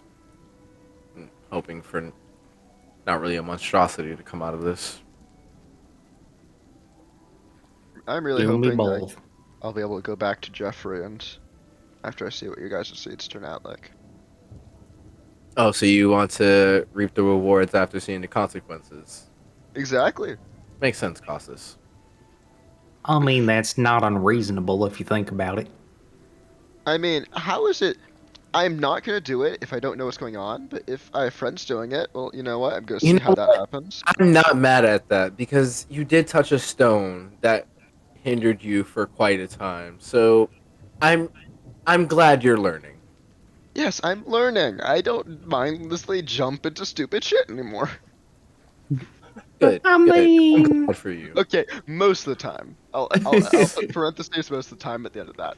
You're the same guy who just got a gaggle of goblins to worship me? you and some elk that you summoned onto a raft that's not even close to big enough for an elk. That wasn't mindless though. That was mindful. This raft can fit an elk. mindfully lacking in mind. Mindfully CY, lacking in you know how big mindfully elks are, lacking right? in mind. Oh, CY, you know how big elks are, right? The whole raft. The whole raft. like an average size elk is like 700 pounds. Yep. But Yeah. luckily, Yeah. it was the Phantom. Just destroy the barge. I mean, it's just gone. It's a celestial elk. It's magic. It's weightless. Oh, It's weightless. A celestial elk. Okay. It's a celestial elk, so it has no weight to it. I was waiting for Michael actually to drown the raft. By the way. No, Missed if opportunity. someone was like, I conjure an elk, I'd be like, okay. But if it's like an actual spirit, I could imagine it's weightless. That's fine. Okay. Anyway, sorry to get us off track there. I was still talking about that. Anyway, I'm not gonna lie. Like, I thought my mind was blown before this. I got a lot to think about. And all this. I mean, that you see is why getting we're so low confused edge. all the time. Oh no! I understand that, and all this fighting you guys do is, man, it's almost more than I saw on the front lines. To be honest. Yeah. Not gonna lie to you, there's gonna be a lot more of that from what we've seen. Again, it's for a good cause, at least as far as we know. We're trying to save the world or something like that. So we're gonna keep at it, but yeah, there's gonna be a lot of bad times ahead. By the way, how little fighting do they have on the front lines? We're fighting more than them. I mean, we fought multiple dragons at this point. I think we win on technicalities. You're pretty much in a fight every day. Like every day you're fighting. Yeah. And let's also take into account, as I say, the front line. Maybe I should have said behind the lines. I think you guys have probably figured out by now. My job is not necessarily fighting in a Vanguard. rank or anything. I'm more of a person that looks ahead and gets information and relays it back, right? So my idea of the front line and fighting is probably totally different than most, because I'm usually not there when that's, so I I mean, still think we fought a lot. to be fair, you found us right as we were heading into a really bloody engagement with a friend of ours, one that we had kind of touched on in the past. I mean, as much fighting as you've seen us do, most of the time we do try to sneak around and gather intel just as you do. We also like not dying, so we try to avoid that as much as possible. It just is a particularly choppy patch, and we are heading into probably a frontline engagement, a siege on this castle that we're going to be trying to infiltrate. So yeah, the rough patch will continue. And I don't know. And maybe the other thing is the fact that I almost died the first fight we got in is kind of still on my mind a little bit. That was not very fun. No, it's not. I don't recommend it.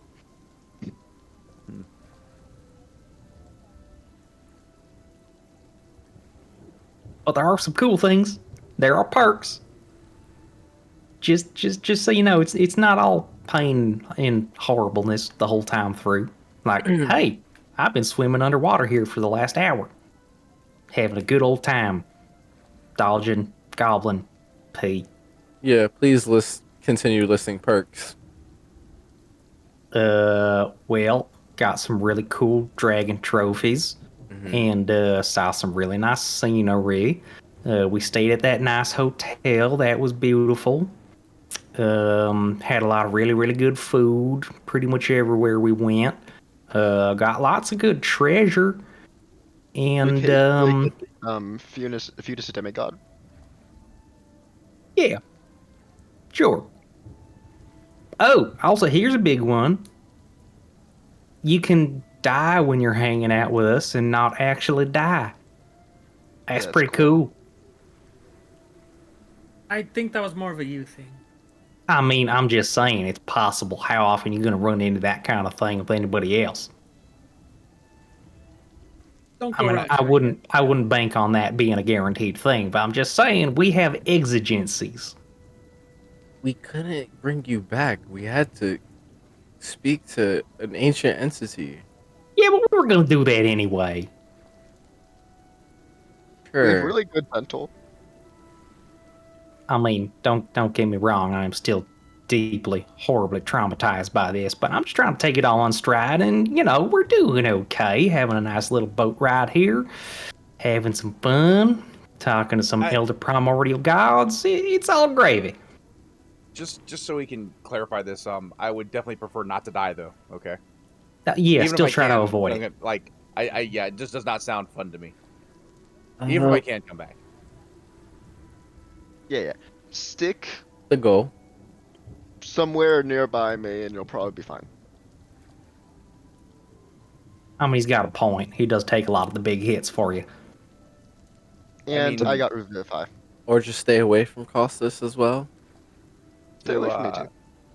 To be quite honest, I don't plan on being that close to things. It just kind of happened to be an accident when I got stepped on. Okay, yeah, then the bow is probably using the bow generally keeps you out of combat. That's a good way of staying alive. Look, the last time I tried to use the bow, I almost shot myself in my foot. Okay, I'm semi up close and personal, but I know how to keep my space during fighting. I just got really unlucky when the thing turned the corner and tripped over me, and I forgot that I could run away a little bit before he took a swing. I think it'll be okay, but I honestly do prefer not to die. Yeah. Okay. New Yeah, puppy no, you'll be jitters. fine. Yeah, it's like gear fear in a video game when you have a wipe and you start all over again. Anyway, all right. I have a lot to digest here. Well, I guess let's just wait for this boat ride to end. Let's prepare a meal while we wait, I guess. Okay. And are we to assume that in the midst of all that conversation that you relayed everything about the primordial encounter that you just had? Nope. Oh, okay, we're holding on to that. Cool. All right. Silence. We got some secrets going on. There is no trust. It's not Someone's nearly as holding bad on as to Fridays. secrets. Othala just said what he said as when we get to land, we will have a conversation away from the goblins whenever we leave. That's as much as he spoke about. Cool. Fair enough. All right. And Costas has Respect it. become the Goblin King.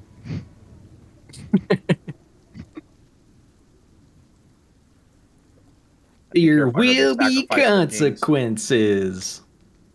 Yeah, good luck trying to get away from this camp, Costas. Oh shit. Yeah. I was just thinking I could convert them to Paylor. That's all. That's where it starts. How'd that work out for you? Nah. Just tell them you're bestowing upon them a greater mission. A mission to convert all other Great. goblin kind. Or just drop all God. your equipment and then say you're going on a pilgrimage, right? They'll believe that. There you go. Oh my god. Oh yeah. What can They have possibly been go summoned wrong? away. They have been summoned away by God, and they need to like leave in the middle of the night, Did you all not see the great whale in the sky? and like just ride away on a horse. Just- or no, ride away on an elk. This would be a good time to have Skywrite, unfortunately. You know, I could pray to Paylor and get some miracles in here. Divine intervention. Maybe not divine intervention, but like some minor cleric spells or something. Maybe, I don't know. I can get him to. I can talk to him, so I don't know what I can actually get him to do besides talking. I wouldn't say you can talk to him if you spoke to him once. I've spoken Like- to him like 3 times. You have. It's not like speed dial though. It's speed prayer.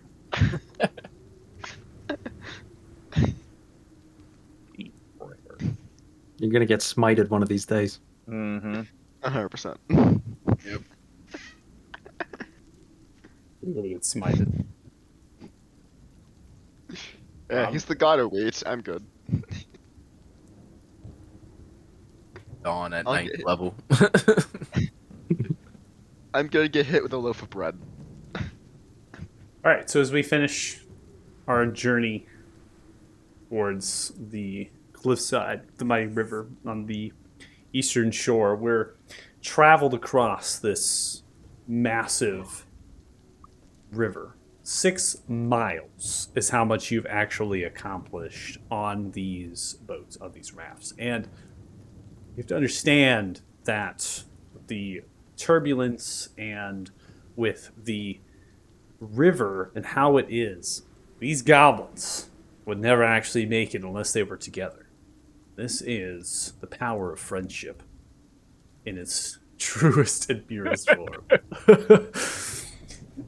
As they get themselves to the other side, what awaits you is actually dramatically different from the cracks and crevices of the ravines that they were tying down the ropes. They were hoisting people down by hand to the actual barges below, which were loosely tied to the rickety rock face with pittons, and just, it was raw, right?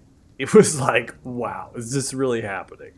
But now what you witness on the other side are actual metal scaffolding, like platforms that are extending out of the red rock.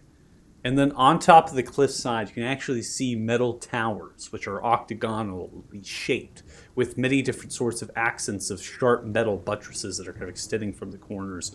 And they have jagged edges that they're kind of coming outwards with spikes every so often. Upon the towers, there is a covering of straw and hide and leather and bone. And then you can see various shadows and shapes 500 feet up. From the towers, at the base of the towers, there is these grooves for chain to kind of run through, similar to that of a ship that would deploy its anchor. These grooves then are attached to elevator-like metal platforms that can be lowered down to each set of metal that extends from the cliff. Okay? So picture these various protrusions from the cliff of blackish metal that are braced underneath them with more metal that's cemented into the stone, anchored down. And then these towers up top are actually going to lower their elevators to each level of those platforms. Okay? Some of the elevators go between platforms. In total, there's about 8 towers. And so some are going to kind of go through and carry you between them, right? And they're almost like this sort of like makeshift bridge that could be carrying you all the way up. So it's done in this way because you can see that there are some places in the rock where those platforms have failed. And there are some loose chain that is hanging down on some of the rock at times. Maybe it's wrapped around, suggesting that the chain of those elevators have broken before. And those elevators come crashing down. So it's imperative that there is measures that are taken to assist in this. And it has been bolstered and adapted to over time. You can hear the sound of large mammoths as they wring their noses outwards in their call. And upon that happening, the elevators begin to deploy down to their respective positions. 3 of which will cascade down to the water. And the bottoms of those ones are marked because there's no platforms in the way of those elevators from coming down, and they're rusted. The water, the oxidation. So as they're coming downwards, they land with a large splash down into the water, and they just kind of sit there and float, sink just a little bit as they're getting bashed through the waves. And the barges, the goblins, come through as they're rowing towards them, and they kind of crash into them. They kind of grab onto ropes, tying it to their waists, and then they begin to hop on, grabbing onto the chains. And as they do, they begin to take off and lift up the elevators.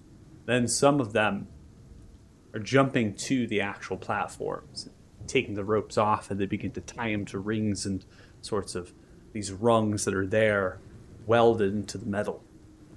And then they wait for another platform to come down towards them from the tower above. They also pick up some backpacks and other sorts of supplies.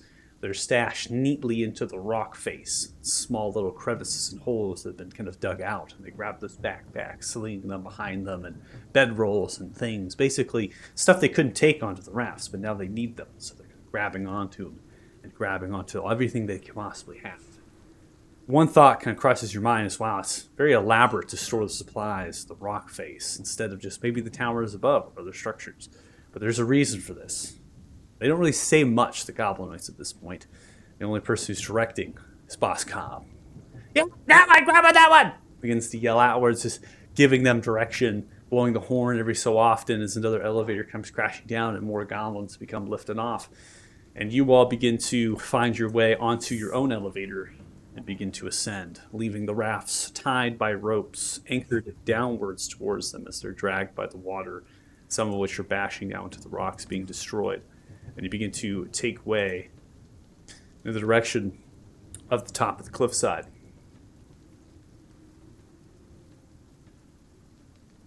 Upon getting to the top of the cliffside, you can see above here the towers as they stand roughly 30 feet tall. The staircases welded into them as they kind of move around in the interiors.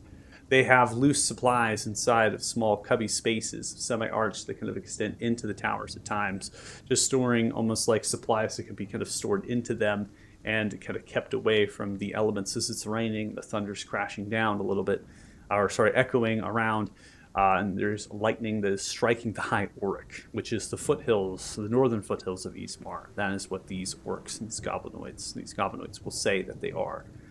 The mammoths, they have harnesses, and those harnesses are also their armor. They are barded, these mammoths. They are in groupings of 4 as they brace against the elevators that they're harnessed to, and they're being moved by orcs, primarily have these red skull painted hands. So there's a skull of white in the middle of a red hand, and that's painted on to their armor, which is either leathers or metal. So they're wearing either kind of medium to heavy armor. They have battle axes and shields. They have spears. They're rarely a sword with these, like a great axe is common as well.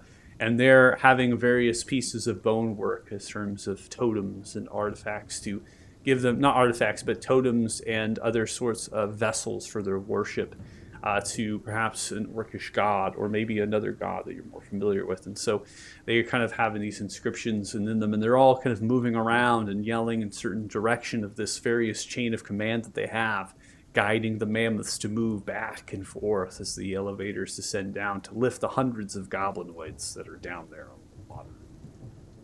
One of these orcs is a hunchback. They are sheltered down with the bone crown of mammoth bone and darker yellow ivory, and they're holding themselves around and very old and kind of hobgoblinish to the face. In fact, they look like a hobgoblin. Might not even be an orc. As they turn themselves around, braided hair dreaded down, they have battle axe and shield with a crude piece of chainmail, with a kind of a cape of this mammoth hide that falls to their back, and they're kind of yelling different things towards a variety of lessers who begin to kind of make way and move. They stare and squint, and then they see you lot.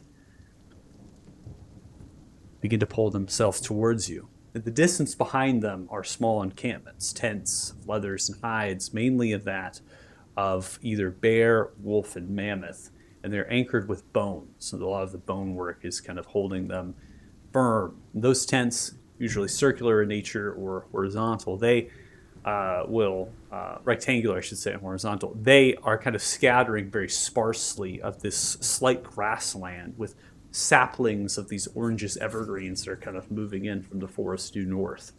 You have the foothills and the mountains kind of rolling towards you at this point, and it's forming itself into a little bit of a fishbowl-like effect, like you're in the middle of it a little bit. They kind of reach out towards the cliffside.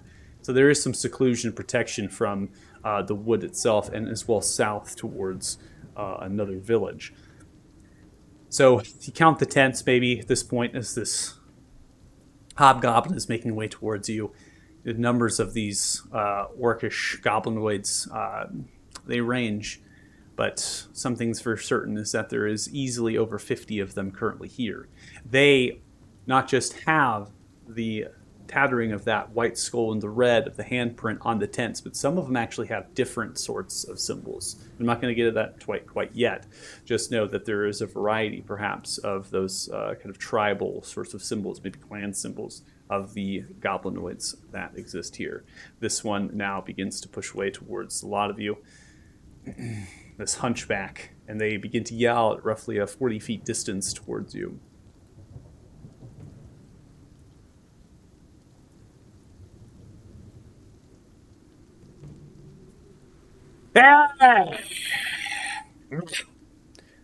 You're not goblinoid! You're no goblin, hobgoblin, orc. As they do, they kind of pull up towards you, and as they hunch back, they stand tall. They crack the back, and as they stand tall and crack the back, they're actually greater in height than I think all of you, except for you, kid. And they kind of grab themselves back and crack the back a little bit, and then they kind of come back into the hunch. You've made the journey against the mighty river. That's good. Nice.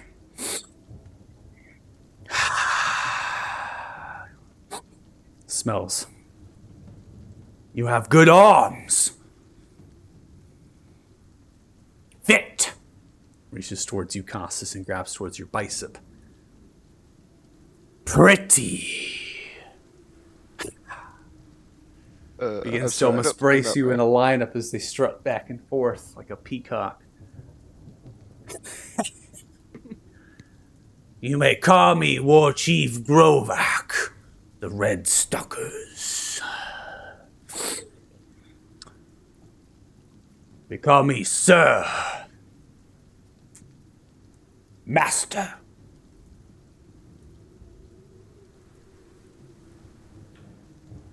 Nice to meet you, sir. You It's as a well. real nice place you got here. What's your name? I'm Dirty Joe Buckwilder. Pleased to make your acquaintance. Nice to meet yours. Odala of the Wayward ones. What is the Wayward ones? And that is what we call ourselves, and I'll adjust her out to everyone. Your clan, then?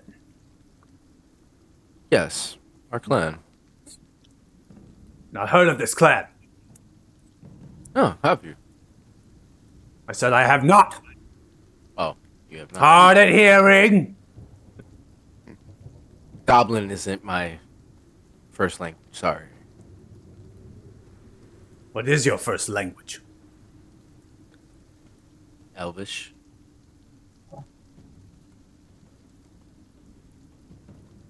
Spits on the ground. May they rot. I must say fucking Celestial. What'd you say? I said, wow.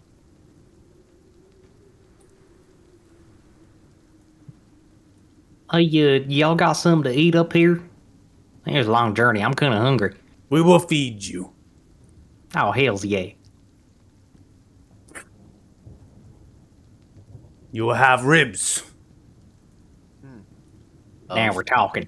Points towards the mammoth. Of those. Those Yeah. actually look like they taste amazing. They are delicious. Yeah. You must have your eyes on alert at camp. Right. There is Grey Bear Tribe near. They have been picking us off as we make way into the wood. You would be wary to not travel too far. If the Grey Bear come, the Grey Bear will die.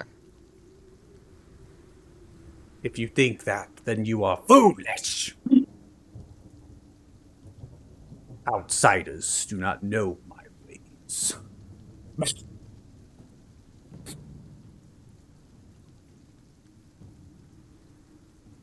Back to our camp.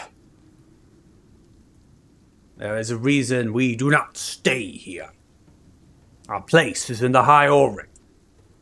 Our territory. The great Chief Ukar.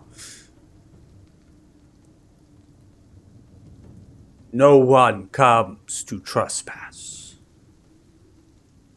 Except for those that wish to die.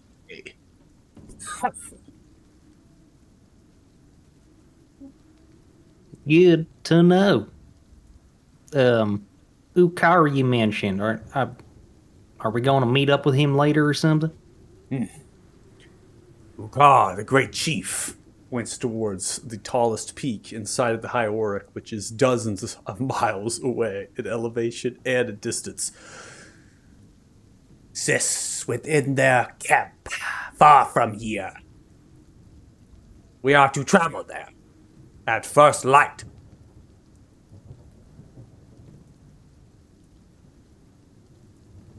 All right. Yeah, sounds good.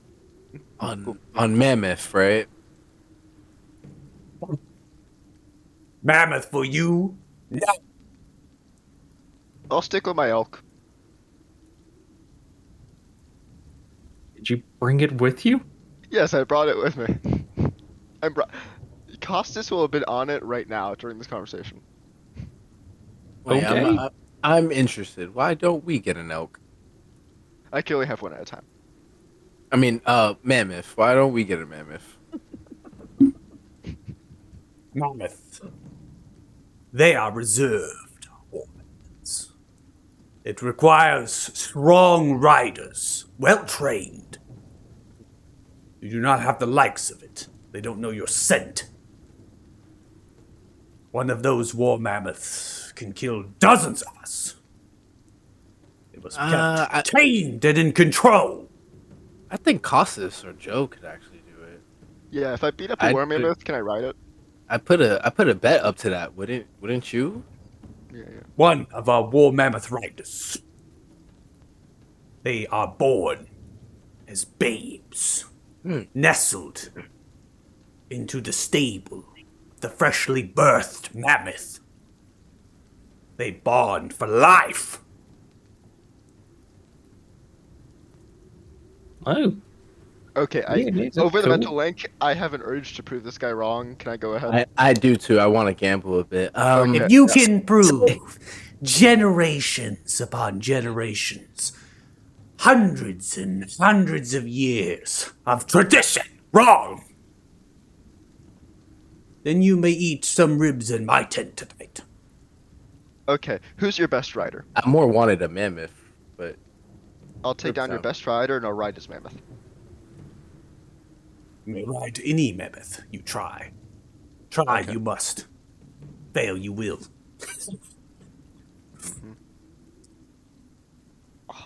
I'm getting to use all the proficiencies I never get to use. got this, Costas. Hell yeah, man. This is going to be good entertainment.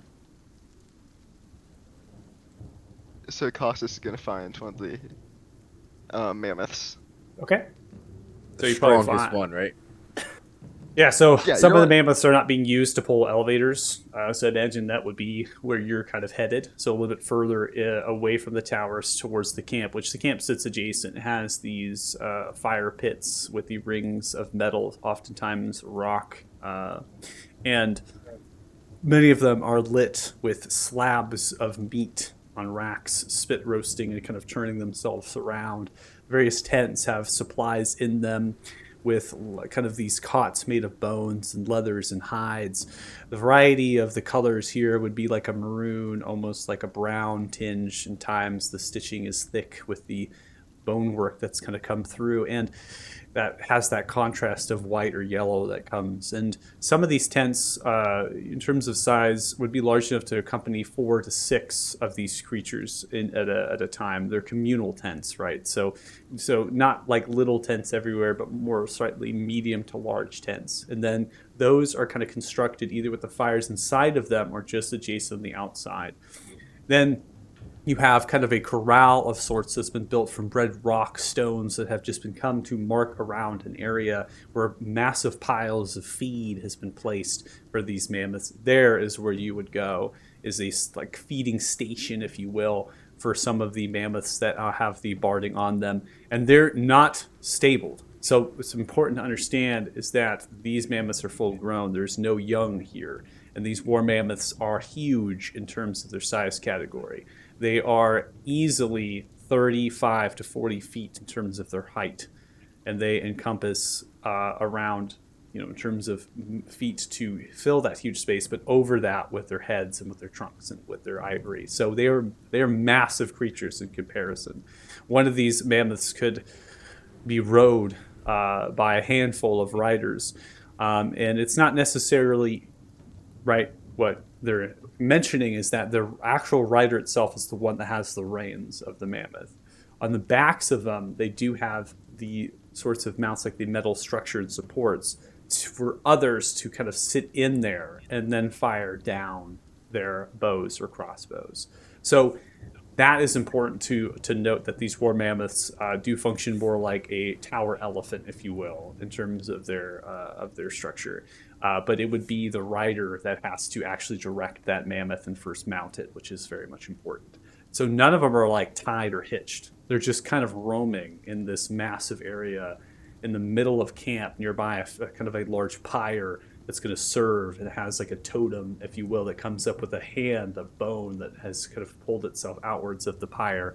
That's lit with flame and has various sorts of things smoking on spits nearby it. And there's coals that are kind of billowing, and there's some that are shoveling the coals out into pits around it. And there are kind of these log-like chairs and rocks every so often in this area, most likely kind of a communal eating kind of ceremony type place. There's also kegs of barrel that are kind of tapped in there, and jugs of wine and a variety of different clay pots for those, and kind of scattering at various areas about that. So you're going into that feed area, and it's just this kind of massive area with numerous of these war mammoths. There's easily not 2 dozen, but 8 dozen to about kind of like 14 or 15, if you will, of these war mammoths just alone in here, because there's not that many elevators to pull. So you pick one. You aim for maybe a smaller one or a big one? Any particularly interesting looking ones? Like A particular something to stand out. interesting looking one. Like Okay, one that's got, like- mammoth, dude. Wow, go ahead and make a perception check. Perception. One has a missing tusk.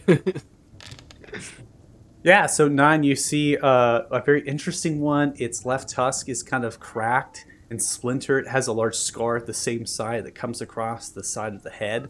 It seems to be like on its own, and it's kind of eating some food and maybe a little territorial to that food. Man, that one looks really interesting, and that should be a good ride.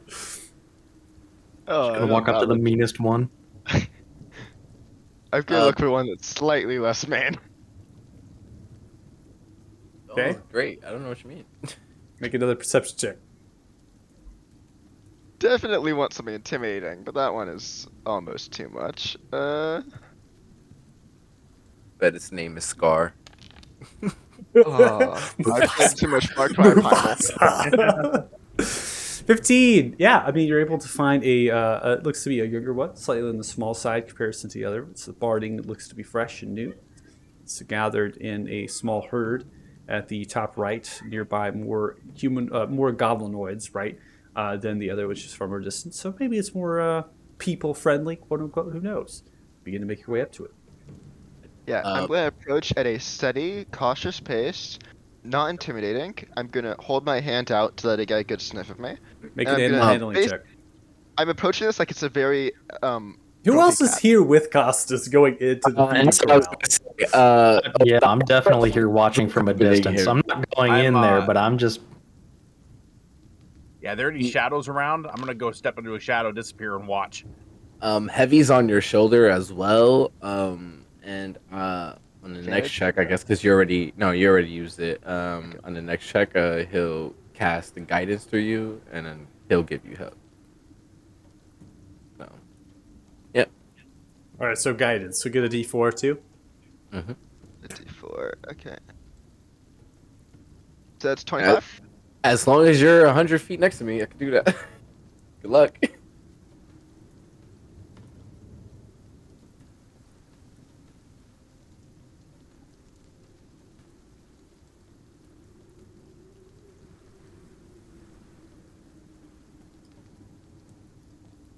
Be a little war mammoth for you.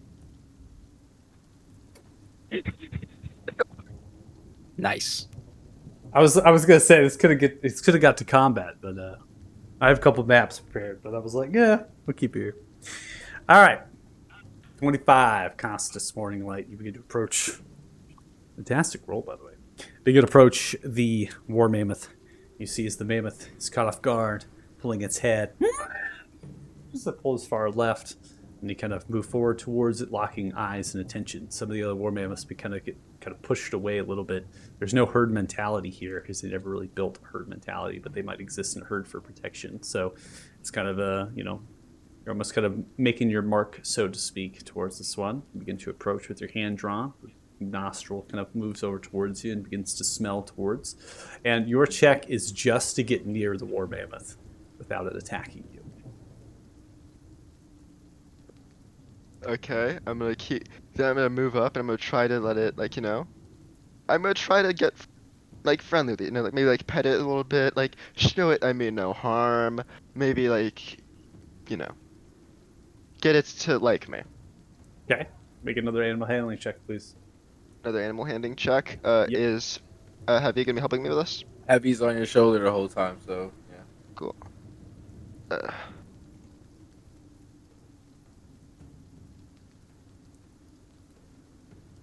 Where? Okay, there it is. 12. It didn't roll twice, so I need to. Why would it Same roll roll? twice? Heavy.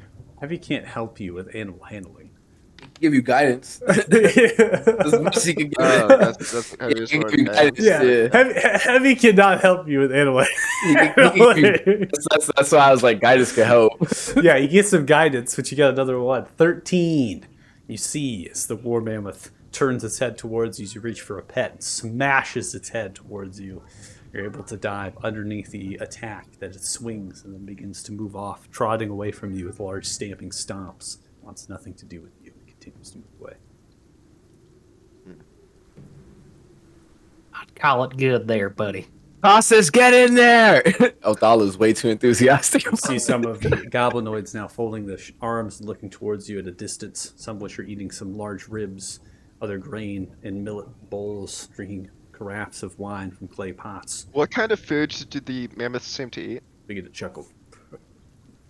Grasses and leaves, mainly. Do they have some kind of treats on hand? Yeah, I mean, there's Tomatoes? fruit. There's definitely like fruits and melons and that type of thing. I would like to grab like one of the fruits or melons, and I'd like to approach the mammoth with the melon. A large hollowed wood bowl, like a trunk of a tree that's been burned and scarred. You grab a melon the size of a watermelon with a yellowish type of skin. You begin to pull towards the same mammoth or a different one.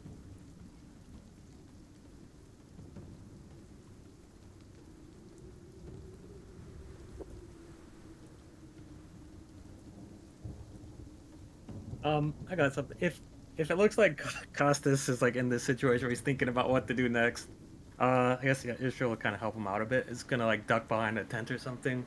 We'll polymorph into a similar mammoth. Okay. You're gonna polymorph into an actual, like a legit mammoth. Yeah, similar to what the other mammoths are around here. Okay. So you polymorph into a mammoth and you come Yep. trotting. Exactly. Okay.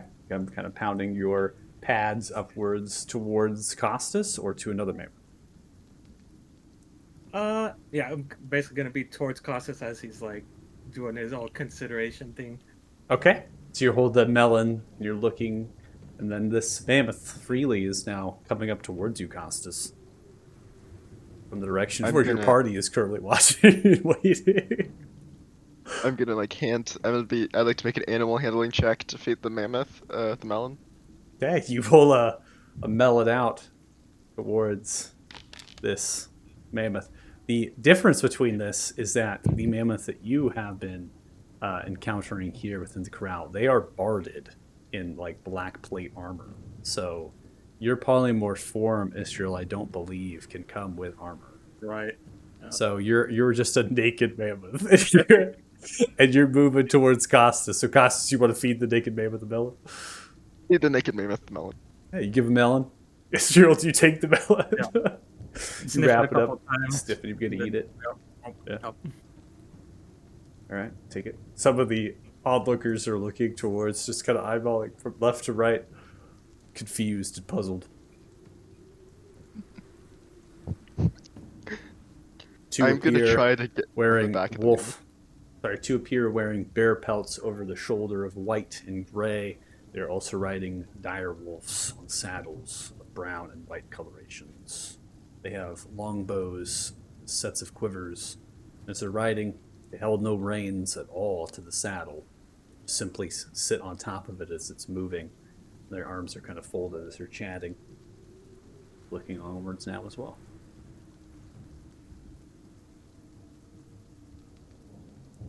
They seem to want to talk to me, or are they just kind of appearing? They're at a distance. All of this is roughly 80 to 100 feet away from your current location. They're not coming anywhere near the corral. Okay, so I'm gonna kind of like do like body language to ask the mammoth if I can get on its back. Sure, what are you doing? I feel like you know how like a horse gets on the rears. hmm She does that because she wants to like prop up Costas a bit, so she does that and just kind of like stomps hard with the front feet and then glares at him, and then every other goblin gives it a long moment, and then kind of like bends a knee. Bends the knee down. Okay. Costas is jumping up on Israel. All right. It's Costas. You jump onto the polymorphed Istriel, this unbarded mammoth. You then get on top of the neck region behind the woolly ears.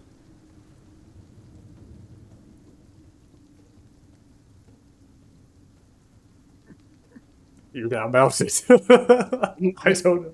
I don't know where this is going, but I'm narrating.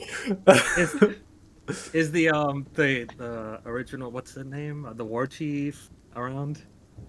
War Chief is around. Robot? War Chief is Okay. nearby the party at the current, just about 20 to 30 feet behind them, staring and squinting with a Israel realm just of. walk towards them. Okay, comes kind of stomping towards. At this point, Boss Cobb is near them and others, so they're kind of talking and things. The War Chief turns and begins to approach. Now the rest of your party here. And now, goes, Costas is gonna make a performance. Is gonna like to try to let's just say he's gonna try like to play up his achievement to the crowd. This is not gonna go ahead and make a work. performance check. Does he still have guidance from? No, I think he still has guidance from the owl. Continues the owl. Performance. It's not an owl, by the way. Oh yeah. Sorry, happy. So that's 25 performance. 25, making a performance and a showing. You see some of the onlookers just staring, none of which are clapping or cheering. Some of the goblins are cheering now as they form behind the war chief, the Boss Cobb. Yeah! Yeah! They're yelling. Ah! They begin to chant. Arms to side to side. The war chief now I just comes quietly through. started your religion. Shrill, you stomp up to the war chief who pushes past the party, slightly into the corral, with a hunchback. I've never seen this mammoth before. Where did it come from? Is that my question to ask, or is that yours? I mean, it's a mammoth. It's here. I think you need to ask the mammoth breeders or something. That's not my job. See as the war chief squints towards the mammoth, smelling the air.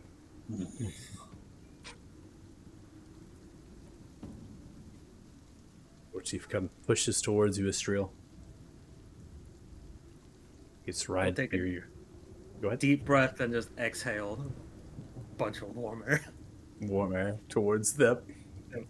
They smell the air.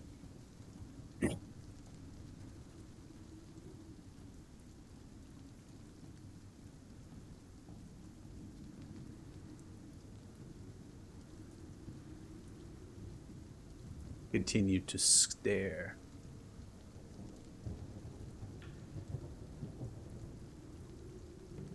Looking from left to right. They fold the arms. It is a mammoth. Yes, it it is. Druid underneath. Do you know a druid that can become a mammoth? Me. Don't run. Begins to grunt as they send a command word towards you, Istriel. Command word that you do not recognize. Towards you, and they are expecting you to do something. I would like to look around and see how the other mammoths would react to that command word. Too far away. You stampede over to. Remember, we're at the edge of the corral. We're 100 feet away from where the other mammoths were gathering. Now they've moved off even. This is like an area that encompasses like 200 feet of space where all these mammoths are like corralled away from the tents so they don't cause problems.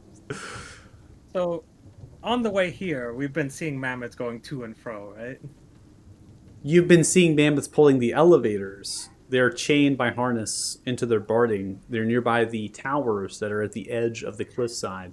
They're pulling the elevators back and down, right? Right. So they're kind of moving through the camp, right? So they're kind of going through in these lanes through the camp and coming back as they're kind of lowering themselves down, right? But those are currently being rowed. Like they're being rowed, and there's groupings of goblin, like mainly orcs around them. They're helping guide them and stuff. So Right. that is right. So you're away from that right now. Like they wouldn't have the corral be in any of the lanes, Basically- these towers, right?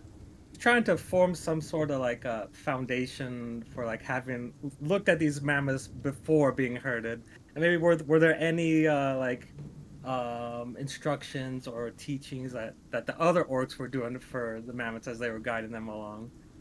I'm just gonna take a guess. Yeah. I'll have you go ahead and roll a flat intelligence check from your mammoth stat block. Yep. So let's go ahead and see what that intelligence is. All right. Hold on, let me see what we got. All right, is you it? roll a d20. Roll a d20. You will have a -4. Got it. All right. Right. Not bad. Yeah, 14. Okay, I'm gonna give you a set of 3 options. Okay. Okay, let them chat here.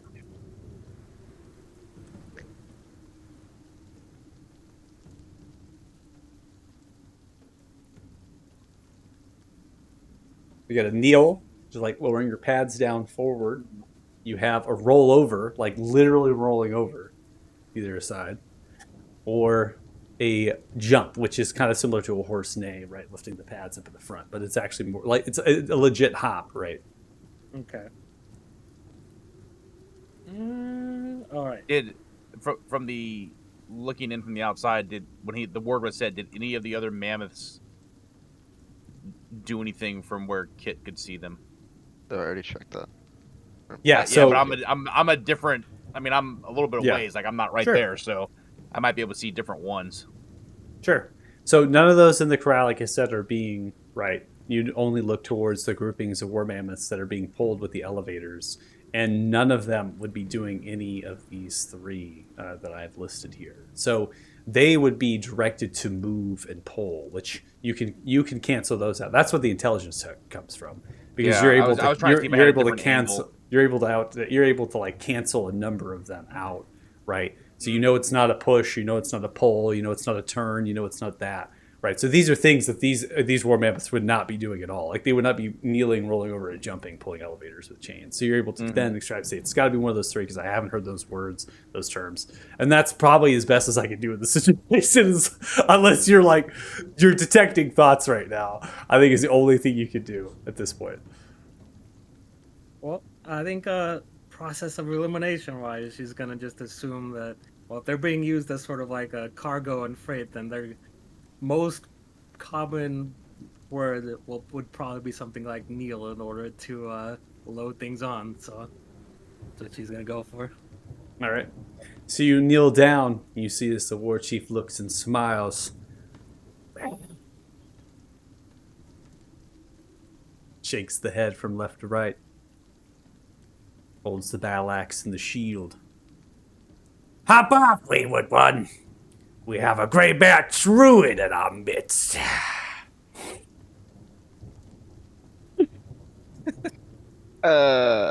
Stand down, druid. We know you're going to die. You grab a horn. Man, hold on there, sport. Now, this is got to understand here. Our friend Costas here. You felt his muscles before, nice and springy and strong.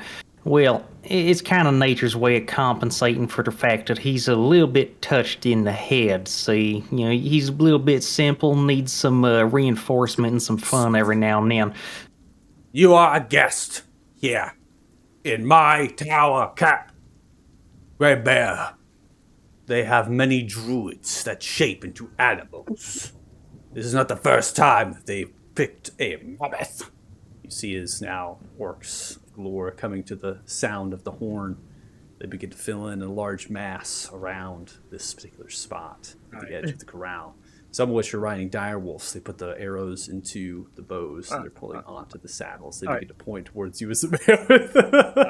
What is going on? You're gonna knock off Cossus and then turn off the polymorph. All right, so you knock Costas up. The war chief grabs retaliations. You knock them off, and then you remove your polymorph back down to yourself, and you see them squint towards you. What kind of magic is this? Are you a druid? You see as the war chief looks puzzled. An imposter, Grey Bear, in my camp. You went with those goblinoids? You came here. You see as they're trying to work through the pathing of the logic. Not exactly the most intelligent character. But they are No, not a cautious. druid at all. This here's Istriel. She's got like all kinds of magic tricks and thingamabobs. Like I was saying, we got to keep Costas happy. You got to let him do silly dumb things, otherwise he gets a little bit cranky. So Istriel here likes to indulge in his dumb fantasies, so that he doesn't, just start hitting stuff all willy-nilly like. She's no druid. She's just got lots of magic stuff. That's all. Gives I you could have hand done an signals from left to actual right. mammoth. Those on the wolves begin to approach, snarling at the teeth. More orcs begin to form themselves into phalanxes formations as they're slowly beginning to pull too. It is not a shift I have seen. See as they're puzzled. Almost as if they've never seen a wild shape such as that, as you have dispelled your magic, Istriel. Persuasion check, please. From the Dirty Joe. Spoken. Here we go. With my -1 charisma. Oh, that's Oh, no. good. We are burning the lucky. Weapons out. Burning Why are you the burning? lucky. He's lucky. He's doing lucky. He's doing lucky. Alright. Hey, Oh, thank 18. Okay. You see as that puzzlement overwhelms them. Maybe so. Other magic, then. You wish to please the war chief. See as they convince themselves that this was simply an act to try to appease them. Yep, that's right. Yep. You see as they look towards, holding hands outwards, begin to push the formations away and their hand signals. You see some beginning to pull themselves back, still at the arms. I am honored, but foolish. Gray Bear moves in the shadows. They shape, even to the smallest moment. We are always on guard. It can't be. Can we get You detect to know. magic show off or something? It can't be that hard to find them. What is detect magic? Okay, that explains quite a bit. Okay. You have ways to detect magic. Like the powerful wizard Upip. I mean, we're adventurers. This is kind of Adventurer 101. Who is Erpip? Does this mean Upip, powerful wizard to the great chief Ukar? Over the link to Costas. Dude, do not insult our host. He was about to gut us all a second ago. Be nice to War him. chief looks towards the various goblins that are now on their knees with their hands down towards you, Costas. And it seems you've won favor with the goblins. These boss cop comes up. Yeah, well, you kind of saved us, so, thanks for not killing him. I'm a Want god now, forgiveness? basically. That's good right now. Boss Cobb kind of pushed us into the middle of it. All right, listen. All right, these adventurers, they saved us from what? The goblins, tribes. They're talking as this a sperm whale. I don't know. That's not what I faced, but that's what they like to think. So we're gonna go with it. Saviors of the goblins from the sperm whale. All right. We were attacked in the mighty river. They saved us, okay? So, War Chief Rovak. From one boss to another. Come on. You gotta cut them some slack. They don't know the ways. Their traditions. They're just trying to show off a little bit to, get some respect from you. Some honor you, And, don't worry, I'll keep a keen eye to them. Good eye to them. I'll make sure they don't cause any more trouble, okay? Sees the war chief looks. Boss Cobb, good. Keep your eye. No ribs in my tent tonight. Raises an eyebrow and begins to move off. As they've taken too much time with you all. They have other business to attend to. Boss Cobb is here. Oh, an artwork for Boss Cobb. Usually a Passover type character, but somehow has been beloved by this party. Well, we got some tents we could pitch. More than welcome to fetch some ribs, roast them on our fire tonight. Got some drinks, yeah? Yeah. Yeah, sounds great. Wasn't too inclined on ribs in his tent, anyways. All There's right. more to complain. Yeah, we're gonna settle up on the southeast side of the Black Tower camp. Get away from the woods. All that gray beard nonsense. Meet you there. No more shenanigans. Okay, that's No goblin more shenanigans. shenanigans. Cross my heart. All right. There Cross. will 100% be more shenanigans. What? Begins to pick a number of them that are on their knees, smacking them in the face. Worshipping them! Stop it! We're here for the Great Chief, not for that! Come on, let's go. Kill one sperm whale, you got them on their knees, suckling at the teat. I was gonna turn to Kaz just like, well, I hope you're happy. I am very happy.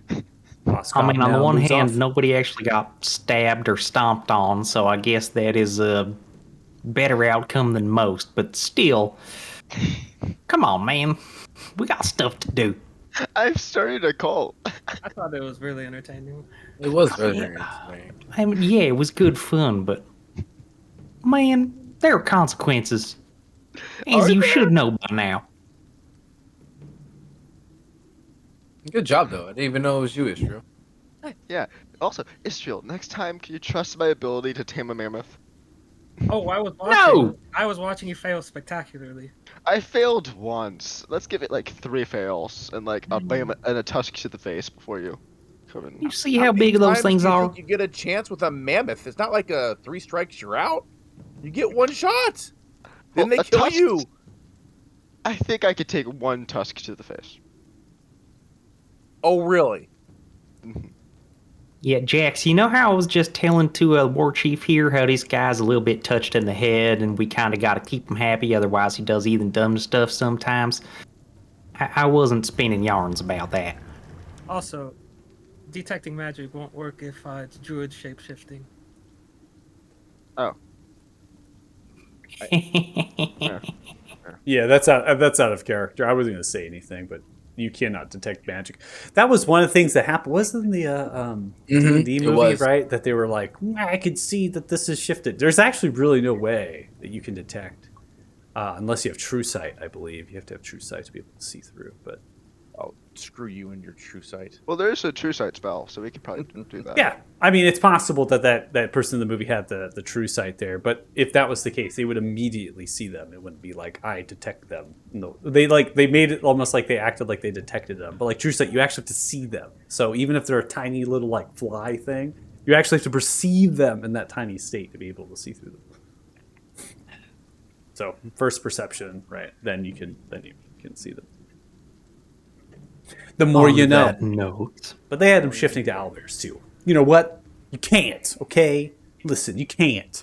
An owlbear's not a beast. It's a monstrosity.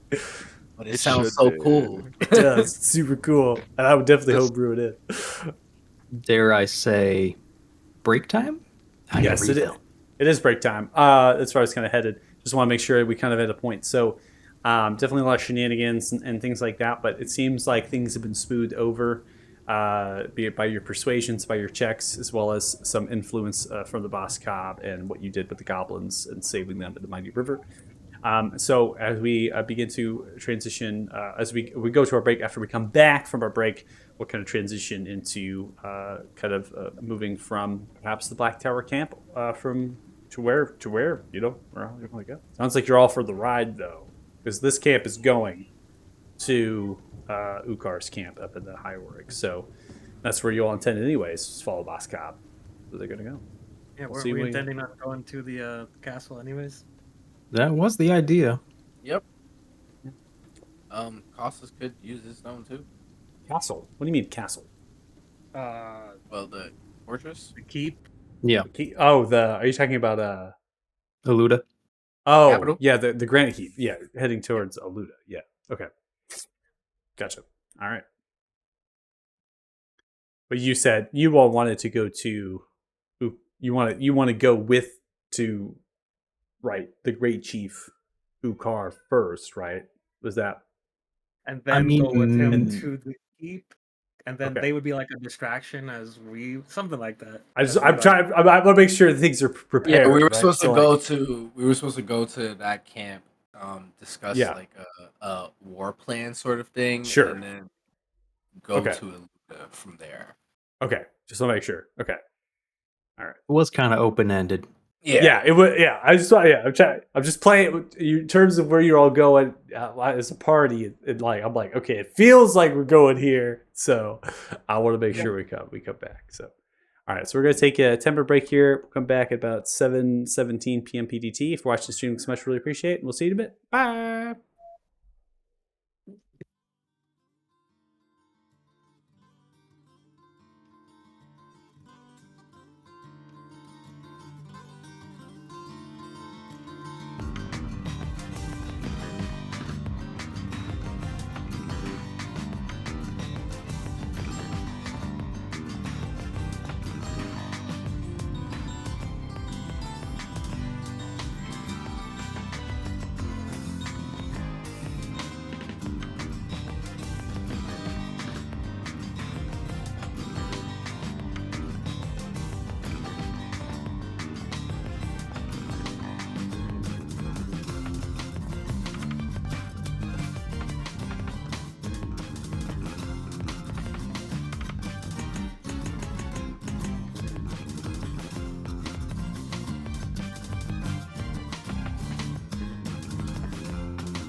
All right, welcome back. Thanks so much for rejoining us as we get going on to the last bit of our session today.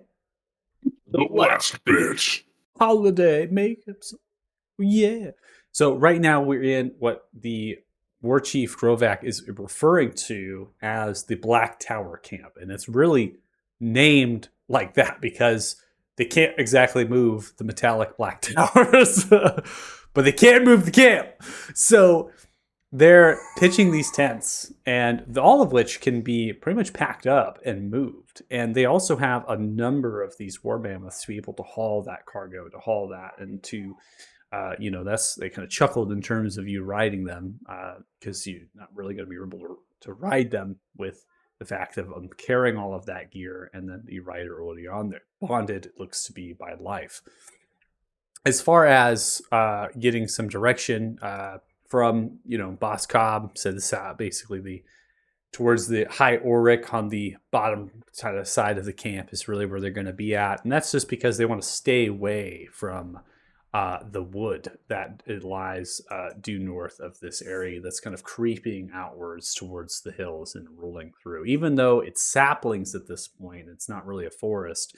This is an area of high contest between what is known as the Gray Bear Tribe and them. And so they're being on the cautious side. They showed that because the Gray Bear Tribe apparently comprises of druids and maybe some other people in terms of their beliefs. And so, and wild shaping also maybe has possibilities of wild shaping to a mammoth in terms of level. So that your minds might percolate to that of like how powerful a druid would have to be to shape into something huge like that, right? And so kind of goes to stand reason that the orcs they do have some ground to stand on for being worried, being out of their mountains in an area of contest, and they're doing this all to rendezvous with the goblins.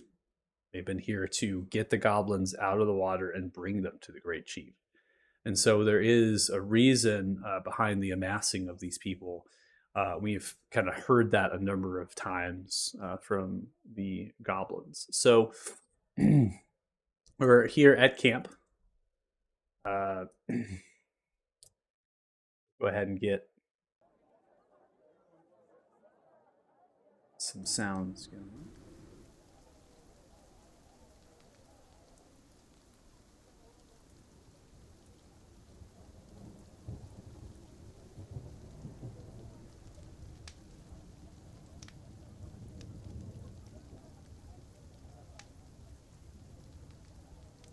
Just as a side note, there is a tiny hut going up for the night.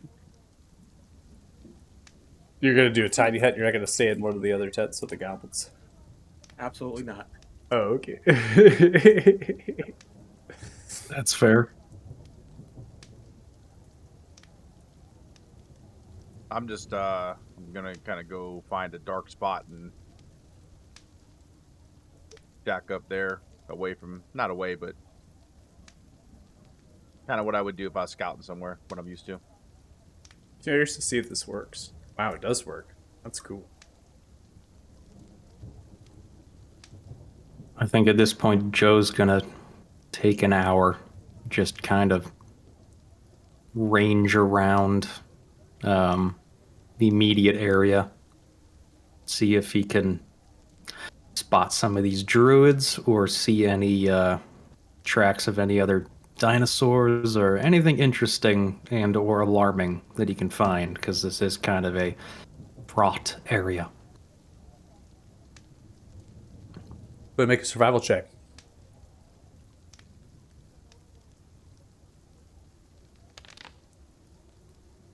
21. Okay. And then, Kit, you said you were doing something? Sorry, I was trying to...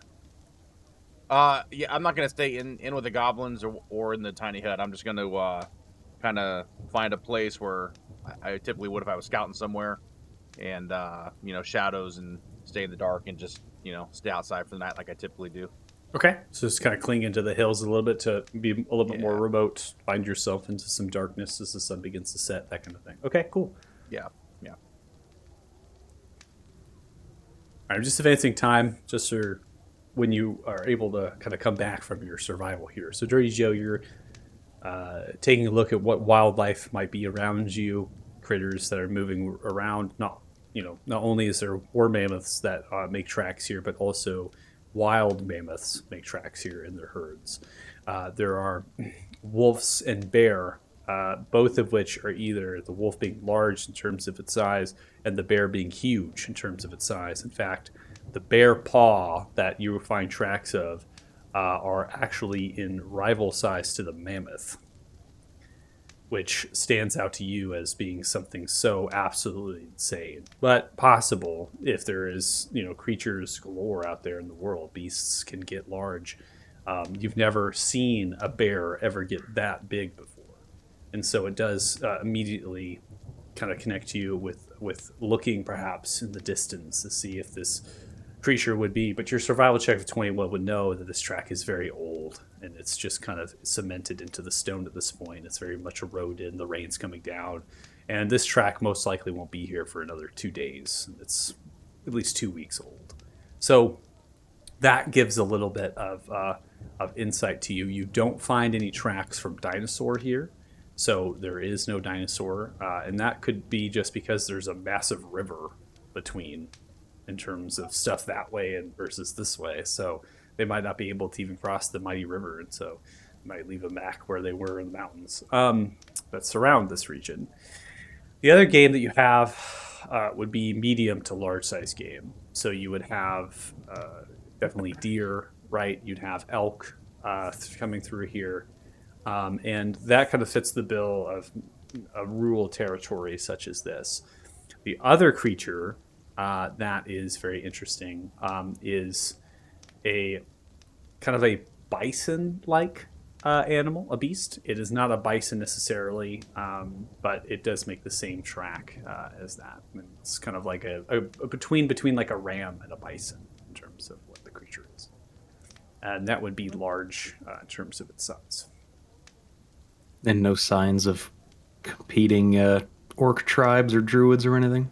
No tracks that you come across, except for the occasional pathing of medium-sized humanoids, which could be either the orcs, so it could be the Gray Bear tribe, right? And it could be a scuffle that might have happened. It just depends on how far you want to get away from camp. I'm interpreting this that you're still staying around the camp and not going further into the wilderness. Yeah, I'm not going off into the woods for hours on end alone. I just kind of want to see, like, within a mile or so, circumventing it. Is there anything that's immediately noteworthy? I would say that there isn't much to be noteworthy except that they have done decent work in pathing from this place in terms of the trails to be able to get into the High Orin, which is the mountains, which is impressive to be able to move these tents and these supplies through on these trails. And so those would have a lot of activity in terms of tracks.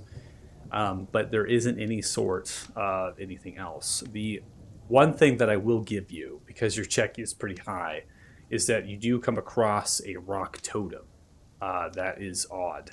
And that is on the north side of camp in the direction of the wood. It accompanies itself with a number of medium humanoid steps that have come through here, and they have laid to being very gentle and very stealthy creatures as they move through, and quickly at that. The totem that is here is a rock totem, and it has these pieces of large to small rocks that build themselves into a tower. And then at the top of that is a carved stone of like that of a bear. It does have some paint, mainly from these darker kind of purplish colored berries that kind of are scattering around like they ate them and they were using them to kind of paint onto the totem. Am I able to discern how old these humanoid tracks are? Yeah, they as gentle as they are, and with the rain coming down, they have to be in the last 2 days. Okay.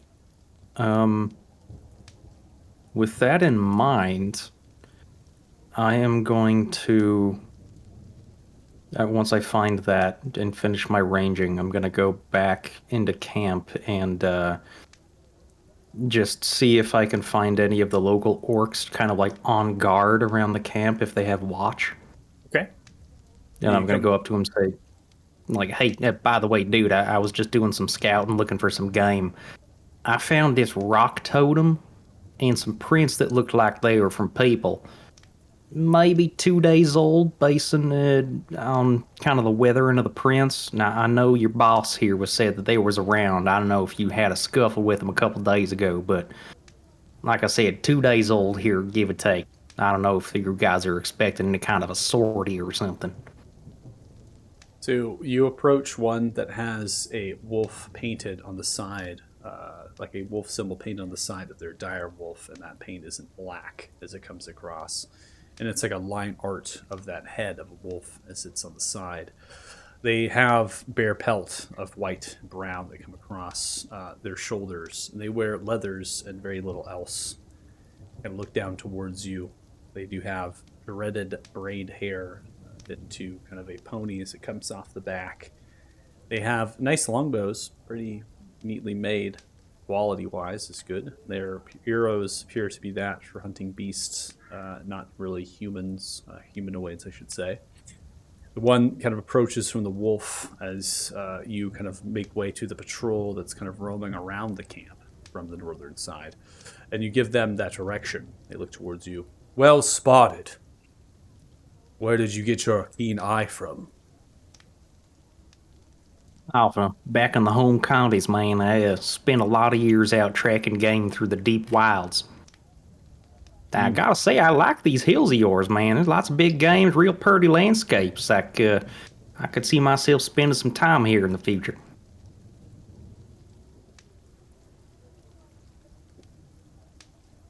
Well,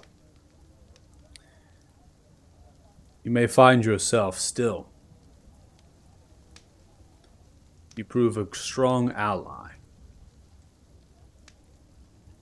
The High Auric has been known to have others besides orcs and goblins in it. We are White Breaker. We trade with many in Takthar and Twinfall. We make way from the High Auric, our clan does. There is someone you should see. Someone to help navigate the traditions of our people, and perhaps can earn you land in the territory. If your eye is still keen, and you're able to produce enough meat, you will be seen by this one as worthy. They are known as the Mystic Zalthu. They are held in council to the great chief Ukar. They will soon head way back to Luktha. Oh, awesome. I'll be sure to look up this here Zalthu. Thank you very much for that information. You are welcome. Thank you for giving us direction. We will make haste. Y'all have a good evening now. See as they pull a whistle carved of wood, perfectly neat, and they blow it. Does not make a sound to your ear. You hear the wolves kind of tinge slightly, and a number of others on their wolves begin to make way direction of these two that are on patrol as they form a war party to venture out north to the totem that you had spotted. They then move away from you in the direction of the ride, quickly, with the bows at the ready. All right, well, with that, I'm just going to go find my friends. Okay. Make your way back to your friends, which essentially includes everybody but Kit at this point. As Kit, you've made your way into the shadows and away from this to get a little bit of perspective. Israel, you throw up the tiny hut, get away from the elements, perhaps. See, safe sanctuary for your party. Boss Cobb and the goblins are leading the cheers and the excitement of this slight little soiree as they are passing around the clay jugs of wine. It's not the one I wanted. Where's the fun one?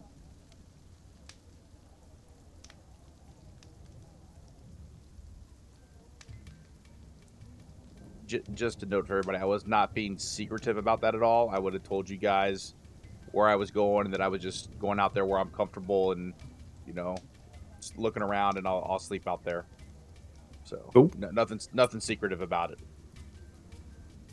Of course. Mm-hmm. I'm not even, Oh, using yeah. the sending stone tonight. Nothing suspicious at all. These mammoth ribs are massive, and they are cut down into pieces and delivered to the goblins for them to cook themselves off of the bone. Fetched into skewers, they find themselves in the various small campfires, holding them over the fires to crisp and char as they drink from the clay mugs of wine and the kegs tapped for ale. They cheer themselves with the rotten wood and rusted metal tankards, cheering their crossing and their journey over the mighty river, which they are beginning to give tribute as the crossing of the whale. Joe is enthusiastically taking part as soon as he steps back into camp. Oh, we got some data. Oh, this wine's not bad. Oh, God, shit, this ribs. Oh, this is delicious. Goblins begin to cheer Dirty Joe as you consume. Yes! Yes! They all begin to hold up their tankards, laughing and cheering, all as one as they come together. Some which are grabbing their arms together, doing small dances around their campfires. Small little jigs, enjoying and partying that they have survived. Costas is kind of at the back of the party, nibbling on some ribs, working on some sketches in a book.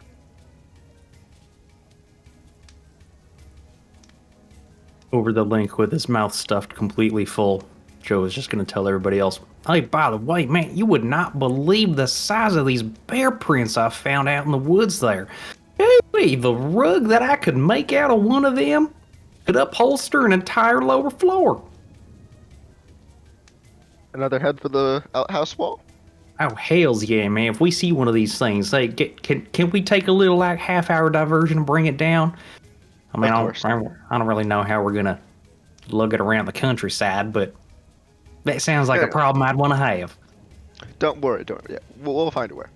Or we could get the goblins to find a way. See this boss Cobb, Good point. staggering, slightly drunk. But no, I ain't doing that! Them sacred bears! This was over I there. thought we were over the link, but you know what? Oh, is that Oh, what no, you're no. saying it over the link? You're not doing this. Yeah. You're not doing it verbally? That's so weird. Joe's too busy eating. We never do stuff verbally. Yeah, but you like Every- imitated. You were talking out loud when you were eating the rib. When I first got there, and then like once I just really hunkering so down. that's what you chowing. said. Okay, so you're saying that as you're eating the rib, and then you went to over the link. Okay, gotcha. Yup. All right, so the drunk boss cop doesn't say anything because there's no verbalizations as you're enjoying your meals and seeing goblins cheer and relish around you. Which now we don't know that these bears are sacred, Yeah, so it can kill which them all. is even more delicious. Who knows what kind of clashes we will start in the future. Delicious bears. Speaking of that, as the glasses are just translating all of this goblin chatter, what is Boskov saying next to me, or what is he? What are the goblins next to me saying? What are the chanting going on about again? The chanting that's going on about is about the crossing of the whale, giving thanks to the savior, which is hinting towards Costas. The boss cob, though, is getting everyone ready for the journey. It'll be a rigorous several days of travel to the camp of the great chief Ukar. And from there, they need to get their tokens, essentially offerings, right? That they're going to amass themselves together and give the great chief as an honoring. And hopefully they are given proper position in the fight to come. Okay, no talk of an assassin. Feel better. Actually, yeah, while we're here, I'd like to cast Detect Poison and Disease on all the rips. Okay. Cast Detect Poison and Disease. As you cast magic, you see a trove of goblins begin to grab your legs, holding you down as you begin to cast the magic. Savior! Bless me, please! Bless me! They're grabbing at your girdle. Wow, that's a massive temper. What are you doing? Yeah! I covered the comp. They're grabbing at your skirt of your plate. They're grabbing towards your hips. They're reaching for you as you throw down the magic. You detect no poison, no diseases. We love you! One's kissing your boot. This is very dangerous. Well, do you bless your supplicants? Come on, man. Spread the light of Palor. What are you doing? I'm going to say a few things just about. I can't. As a player, I. Do not worry the. Fuck. I lay on hands. I lay on hands the goblins. There we go. Oh my god. You energize them with healing. Some are almost each. evangelized. Oh, as they begin to pass out, falling down from the lay on hands. Quivering at the lip. You begin to walk as an immortal being amongst the goblins. And now I'm gonna turn invisible. Wait, do I actually have invisibility? I don't think so. No, I don't have invisibility. No, that's fuck. I thought I had invisibility from that thing. No, it's just stealth. No, you don't. It's- You have no invisibility. Ugh. But you hide yourself away. Roll stealth. At I will, disadvantage, please. obviously. I have advantage from the tattoo. And that way you have a normal roll, right? Yeah. Yeah. Because that's what I thought. For a second, I thought the tattoo gave me invisibility, and I was like, wait, no, that's advantage on stealth rolls, not invisibility. All right, 11 is your roll. Oh Goblins. wait, yeah, it's the first roll anyways. Yeah. Goblins easily spot you as you try to duck out of the crowd. They continue to frolic themselves towards you. One begins to approach you, moving themselves in a way to try to seduce you. I know. I'm gonna get on my. I offer myself to you! By the way, how many lay on hands did I do earlier? There was a total of 12 goblins that were grabbing at your legs. So So just all of them. So all of your lay on hands is most likely gone. Yeah. Yeah, I'm just gonna get on my elk and bolt. He's like a celebrity running from Bomber on stage. Jesus Christ. You hop on your elk. You get going on your elk as you begin to trot away and run. You see the goblins are running after you. Please have your way with me. So they begin to fall behind you. I imagine like clothes being thrown at him as he's running away. You know? Yeah. Yep. Throw the garments. Yeah. Maybe gonna ride for the hills. You see what you've done? Do you see what you've done? I wish this wasn't a regular occurrence. This isn't regular occurrence. You're gonna get taken captive by another clan out here. Could be. We will see. No, I'm just gonna head to like the orc part of the camp where they don't worship me. Oh, that's even better. It's gonna get both sides. Oh God. Yeah. All right. I'm done. I'm done. I'm You're done done. spreading this. You get out of there. It's gone too far. I didn't think It's gone too far. I didn't want it. I made the rolls, but damn it if I succeeded. So, Yeah, the rest of you, goblins are a bit less fanatical, to be honest. the rest of you, right? With all, you're getting another spellbook from Freemar's spellbook. Memories, even it's like a memoir at this point. Just knowing like how long ago you got this spellbook and what happened with Freemar. You're still copying over another spell from their book, another tome of knowledge that you've collected on your journey. Is anybody else doing anything in particular? No, I think I'd just be trying to chit chat with the fellow Wayward ones for a little bit. Not about anything in particular. Just bring up that Mystic Zalthu. Tell everybody like, yeah, but by the way, found some some old totems, probably from these renegade druids or whatever up in the woods. Looked to be a couple days old. Talked to some other orcs about it. They told me about some mystic Zalthiu guy that's apparently like a right-hand man to this orc chieftain.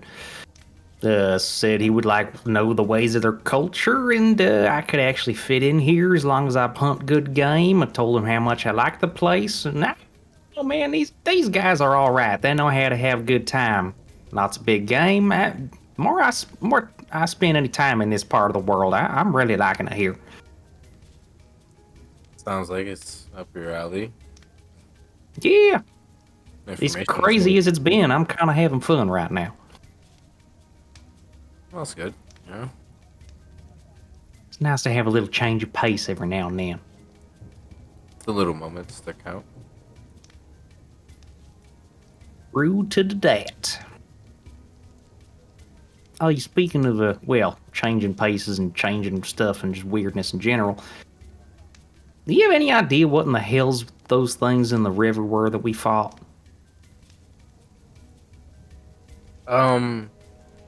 As much as I could deduct, there were conjurations of elementals. I was able to connect with the primordial, and they explained that these were Myrmidon that were, conjured by a particular spellcaster, but other than that, not much. They were just powerful, can go over long range. Okay, well that's some cause for concern. You talked to your ice elemental guy again, and he just said they were conjured from there and they wanted to kill us? I don't think it's ice, really. I think it's the water plane. Yeah, I did.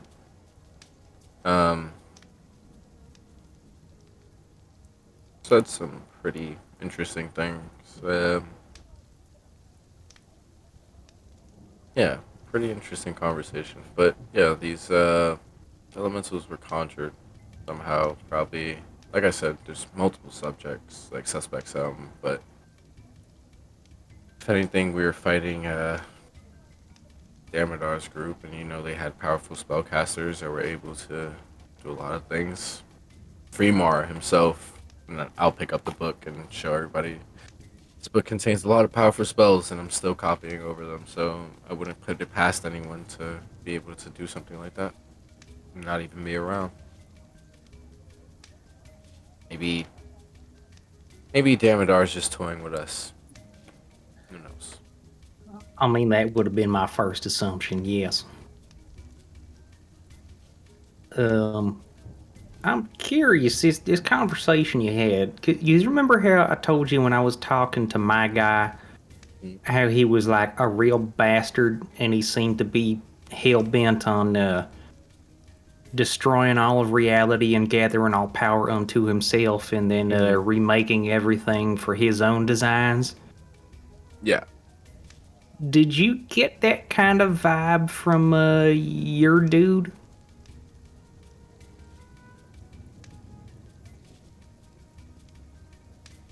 Oddly, no. If anything, I think they were being more protective. Not selfish, but protective nonetheless. They just basically wanted to ensure that they had what they had, their original piece back, and be able to protect it.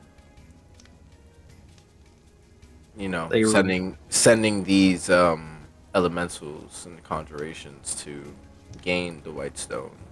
I feel one of the subjects might be this elemental. Wait, who was sending to get this? I mean, that one Yeah. guy did mention that.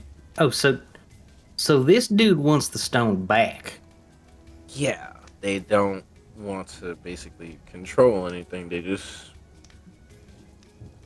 it's weird. They did something about um if not giving it up lead to sort of annihilation or the end of the world, but the end is so vague, and we've heard it in different ways and from different people. You know, the old one stating the end can be the end of something that they can't perceive. So I'm not too sure, but I also do feel like these elementals might have been conjured by the primordial, maybe, and as a way of getting the stone back. Um, but no, I don't feel that they want to destroy the world or gain power. I think they just really want what they had in the first place. You see Joe just kind of like,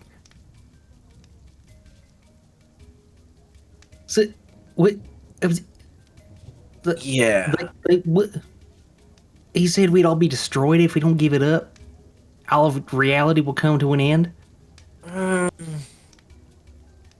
Yeah, but like I said, the end is vague. It's not a lot of. There wasn't a lot of details, and they weren't trying to give me a lot of details. Yeah, no kidding. They weren't trying to give you a lot of details. Okay, so we got one primordial who is out and out flaunting that he's gonna kill us all and destroy all our homes. We got another primordial sending out his own weird elemental beasties to try to snatch what we have and then threaten us with total existential annihilation if we don't give him his thingamaball, but then just saying, I just want it because it's mine and you don't got to worry about nothing. I mean, based on what we've seen, I don't believe this guy. Do you believe this guy? Othello will look around, look at all the goblins chanting and drinking and having fun, and look around, look back at Joe and Istrio. I don't know what to believe. But having options and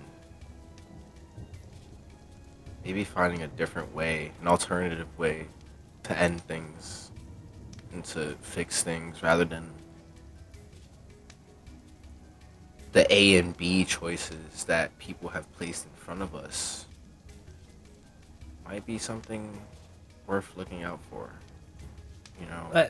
Yeah, I agree wholeheartedly. Um,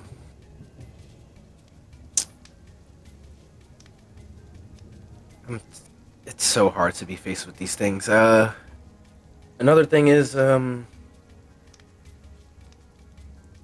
there's a place to enter this plane, and I don't know if I want to go there, but to be able to unlock that option, you have to travel to their plane. I don't know what I possess, but I do. I probably have some key to open it. So the option All to right. go there is there. It's a grove. What is it called? I have it written down. One sec.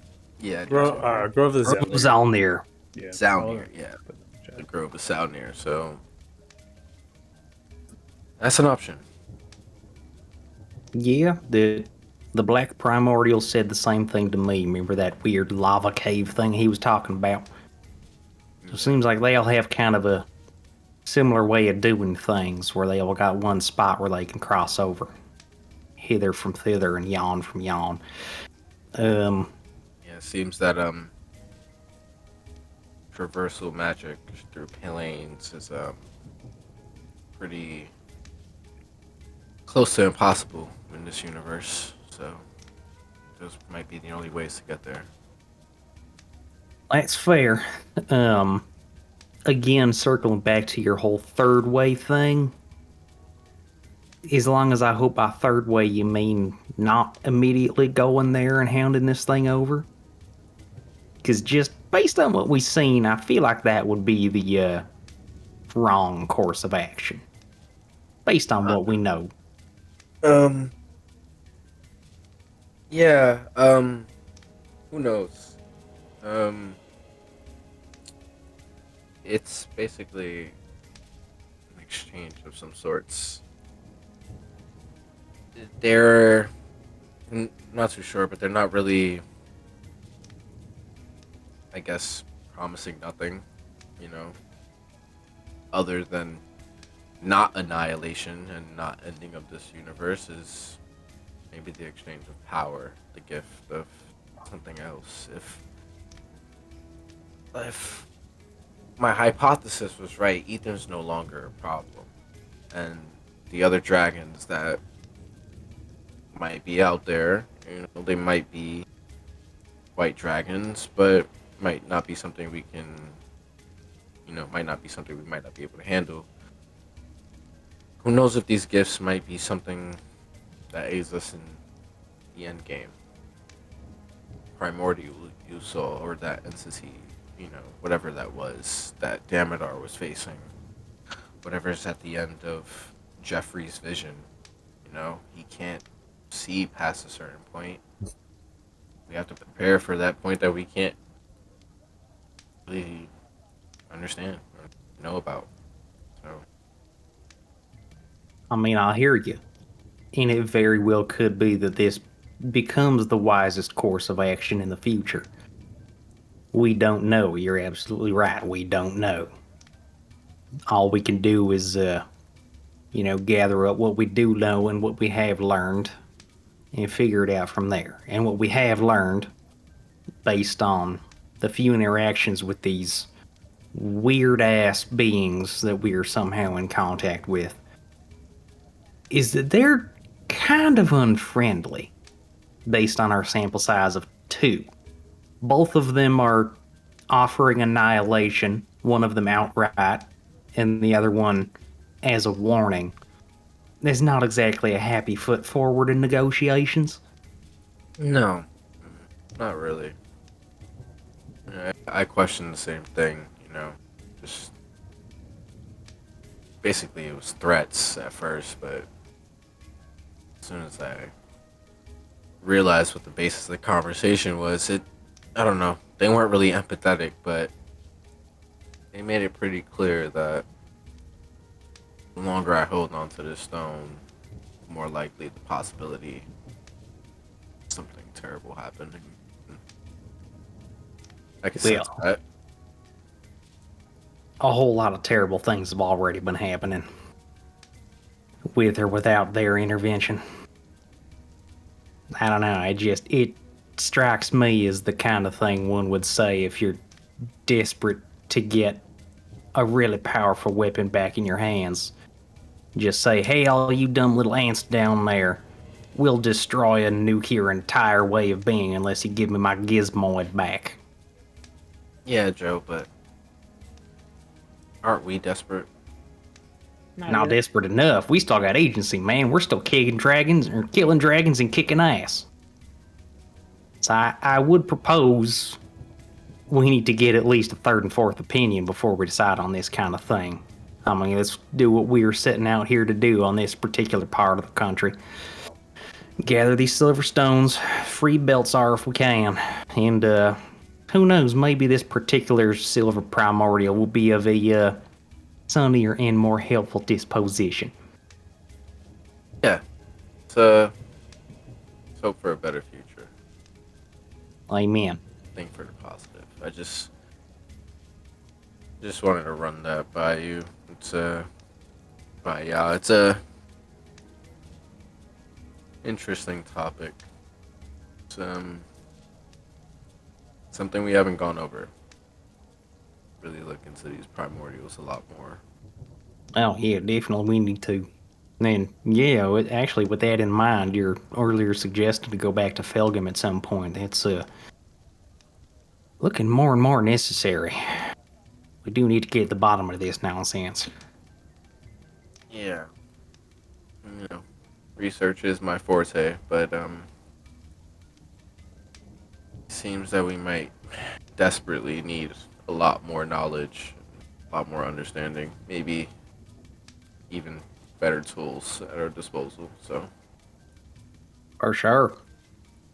eh, Well, hopefully this controller gets fixed soon. yeah. I mean, I'm not really that good with the gizmos and gadgets. Is there anything I can do to help you along with that? Um, fight constructs faster. I know. You got it, buddy. I'll get right on that. Shoot Yep. him right in the eyeballs. Cheers. Hey, need a refill on some of them ribs? Yeah, sure. I'm just about finished copying. Hell yeah. 3 more coming up.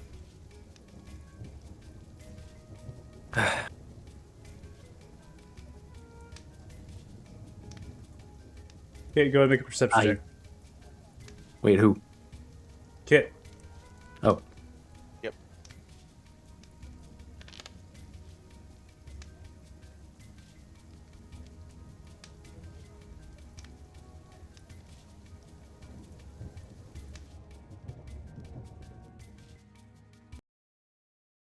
Sticking with my outstanding roles for this group.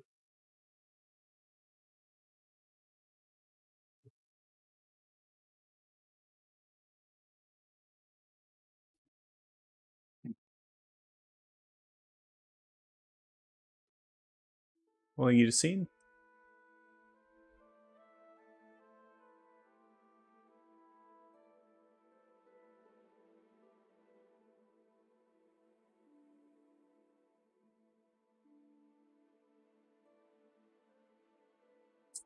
Kit, you've made way away from the camp. So this is specifically for you. You currently nestled in some of the rocks, just getting a little bit of perspective of the camp, which lies due south west in this particular map, right to the bottom left. Is where the actual camp would be. You're in the croppings of the foothills, and this red rock is really pronounced. There's like a very slight grass every so often as it comes through, but the cliff signs are giving a very good vantage point. You're also making sure your back is covered by cover as well, right? So making sure these rocks are able to kind of hold you down in case something is able to get behind you. Your perception of 11 is good enough to hear the slight sounds of steps against rock, very gently. And then you pick yourself up and move slightly over, picking your invisible nature over one of the red rock boulders that sits here. It's ingrained and impregnated into the stone. And underneath the needles of a large, which is a sapling for these particular trees, of a 60-foot tree, there is a small war party of these humanoid medium-sized figures that currently hold themselves with great axes, short bows, quivers. They wear pelts of wolves, white, black. They're in small slight crouched positions. And so they're just crouched against the edge of the cliffside that moves itself towards. And their intent is too difficult to understand. So we're just now in the heat of it. You would have had the perception check was higher, you might have been able to catch them further away from you. But they are very stealthy, and if not for one of them, you would have never heard them come upon you. What are you going to do? Like they're moving toward. They look like they're moving toward me. They're looking to get towards a vantage point of the camp that your party currently resides in. And so it's up to you if you're going to try just to move away to give that vantage point over the cliffside. Doesn't mean they're going to come right through you. Just means they're going to get to the edge and kind of look over across. It's what you intend for them to do as a scout, if you will, from your experience. Yeah, I'm gonna stay still for now and let them continue to get a little more information.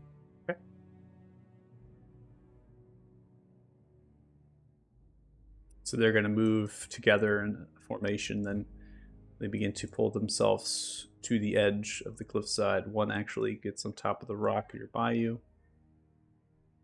I'm just going to move that one there. As they round around the rock, they begin to look in the direction of the camp there. You notice that the one that's kind of perched upon the rock is just over you, and the slight pebbles begin to kind of roll off from their foot. In their slight crouch, they look in the direction of the camp, and they begin to mutter some things to themselves as they speak in like a Sylvan-like language. So you've heard Elvish being spoken in your experience. So you know that they're speaking kind of like Elvish, but you can't understand it. And you don't speak Elvish yourself. So as they do this, they begin to almost take on the eyes of a beast. Their eyes give them further increased sight like an eagle as they begin to kind of look outwards into the near darkness of the light. And they just stare as they're kind of looking from left to right. As I see this, I have no idea how far it works, so I'm going to try the telepathic link back to the group and say,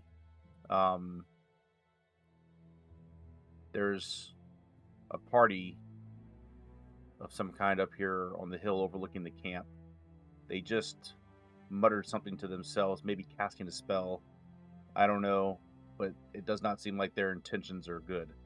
I am sitting right by them, but there's too many for me to take alone.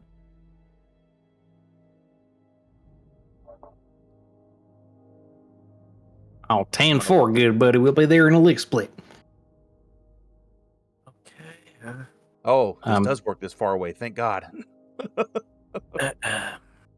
So I'm immediately gonna go over to Boss Cobb. Hey, we got word from one of our buddies. There's somebody up the road here fixing to ambush us. Boss Cobb completely smashed.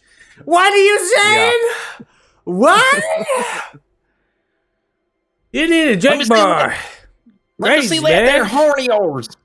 You can't have my horn. No one blows my horn but me. Oh man, somebody's trying to kill us, man. We gotta get up and at them.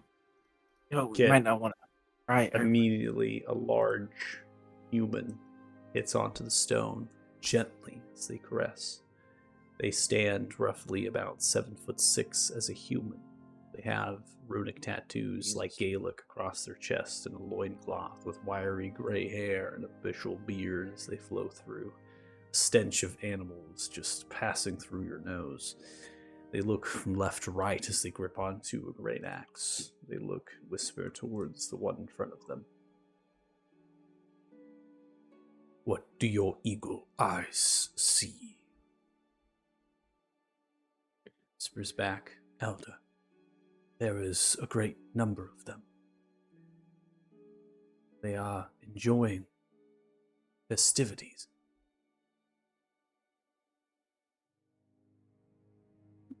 We will not make motion. No moves.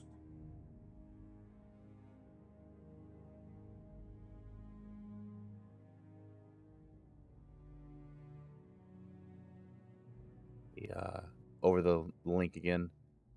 Hey, not to rush you guys or anything, but they're still here. I think it's getting a little worse. I don't know how else to describe him other than giant-sized human just appeared. Seems to be the one giving the orders, but I think you guys need to try to make your way here as quickly as possible. I would recommend coming from the western side to the north. Maybe you can avoid their eagle sight, but it's going to be difficult. I would be ready for a fight. Right, and let's not arouse any suspicion here in camp, because they're probably watching. How far is Kit from the camp? Kid, you're really, I mean, I would say you're less than a quarter mile away. You just left to get some Yeah, darkness of yeah. space. You're, within range at this stage to run, get there in a few minutes. Less than that, really, in a full run. Yeah, I mean, I would say, generally speaking, like I would have treated this like a listening post or observation post, and would have been probably like, I don't know, anywhere from like 400 to 600 meters away ish. Mm-hmm. If that gives you any idea. I'm with the orcs, right? So maybe I could try to tell them. Yeah, They're probably you've gone. So you've gone like pretty far away in terms of like. So you are surrounded by orcs, and you haven't really like. I would say what's important is that you haven't built. I wouldn't say like relationships. Maybe I mean you could have built some relationships at this point with some of them if you really want to warn them. But if you warn them, I think what's important to understand is if you warn them, they are gonna push upon wherever Kid is and try to snuff him out. They're not going to hesitate. So that's what you intend to. Or if you're trying to, we don't want to do. or if you're trying to just, if you're trying to stealth and ambush them, in their scout, then you're not going to want to warn the camp, because as soon as you warn them, the horns are going to go off, the drums are going to go off, and this patrol is going to go. They're not going to stay here, and you know that enough from your battle strategy and your knowledge. But it's up to you, though. It's how you want to interpret it. If you want to say you're on the side of caution, not to risk anything, I mean, that is definitely a possibility. Well, I'm on the back of an elk, so I could probably join up with the group pretty quickly. Yeah, I mean, you're able to catch up. Okay, so with these guys like yelling in my ears mentally not to arouse suspicion as I'm in the middle of trying to get Boss Cobb up, just gonna stop me like, wait, guys. Oh, okay. So there's this other tribe that's trying to kill everybody here, and we're aligned with them. I mean, okay, I get it. This is their problem and not ours. Are you suggesting we just slink away into the night and go away? Because if not, it seems like a dick move to not tell all of our inebriated friends here that there's some bad motherfuckers trying to kill them. We might have to play hero. Also, we don't know exactly what this other party is here to do. We shouldn't just assume they're here to kill everyone. We already heard from the chief and from Kit. Yes, he would have been included. Yeah. This is over the link. Okay. I'll just say, no offense against the people that are there.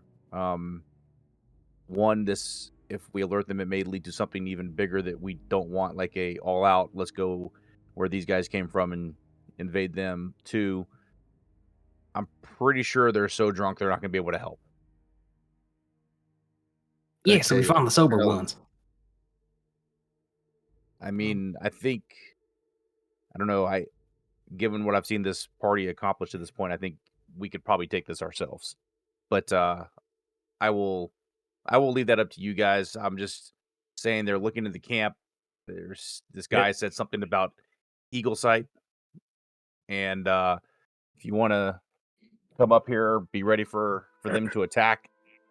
I'm going to stay as still and as quiet as I can. I would recommend coming from what would be the western side is the easiest way to get up here. So, Kit, as you're communicating, I'm taking this in real time, by the way, as you're discussing strategy here, Kit, you see is this tall, freakishly tall human with Gaelic runes. They actually begin to kind of almost like their hand like glows slightly green as they reach towards the northeast. And from the clutches of the shadows at your edge of your vision, you observe a huge bear beginning to move itself on the edge of the cliffside, and stealthy, I might add, as it begins to approach. You see as the tall elder at this point looks towards the cave bear that is there, huge in its size. It's moving towards Ursa. I could feel you. Come to me. He sees the bear. There's a giant bear. and like presses itself into the green glowing hand.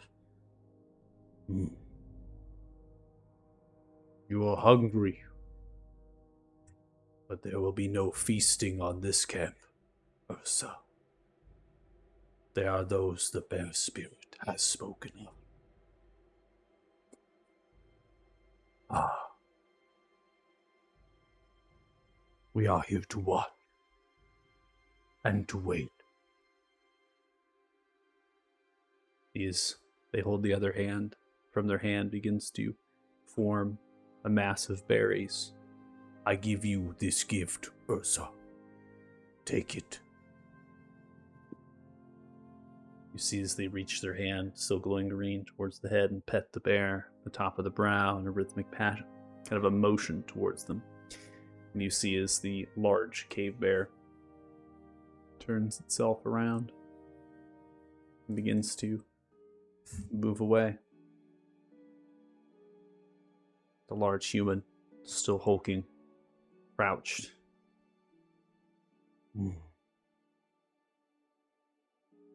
Continues to stare in the direction of the camp as the human whispers with the eagle eyes, Elder, how long will we wait? As long as it takes till you see them.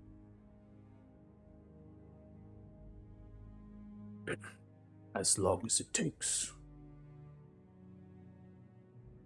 They continue to scan around the camp with eagle eyes.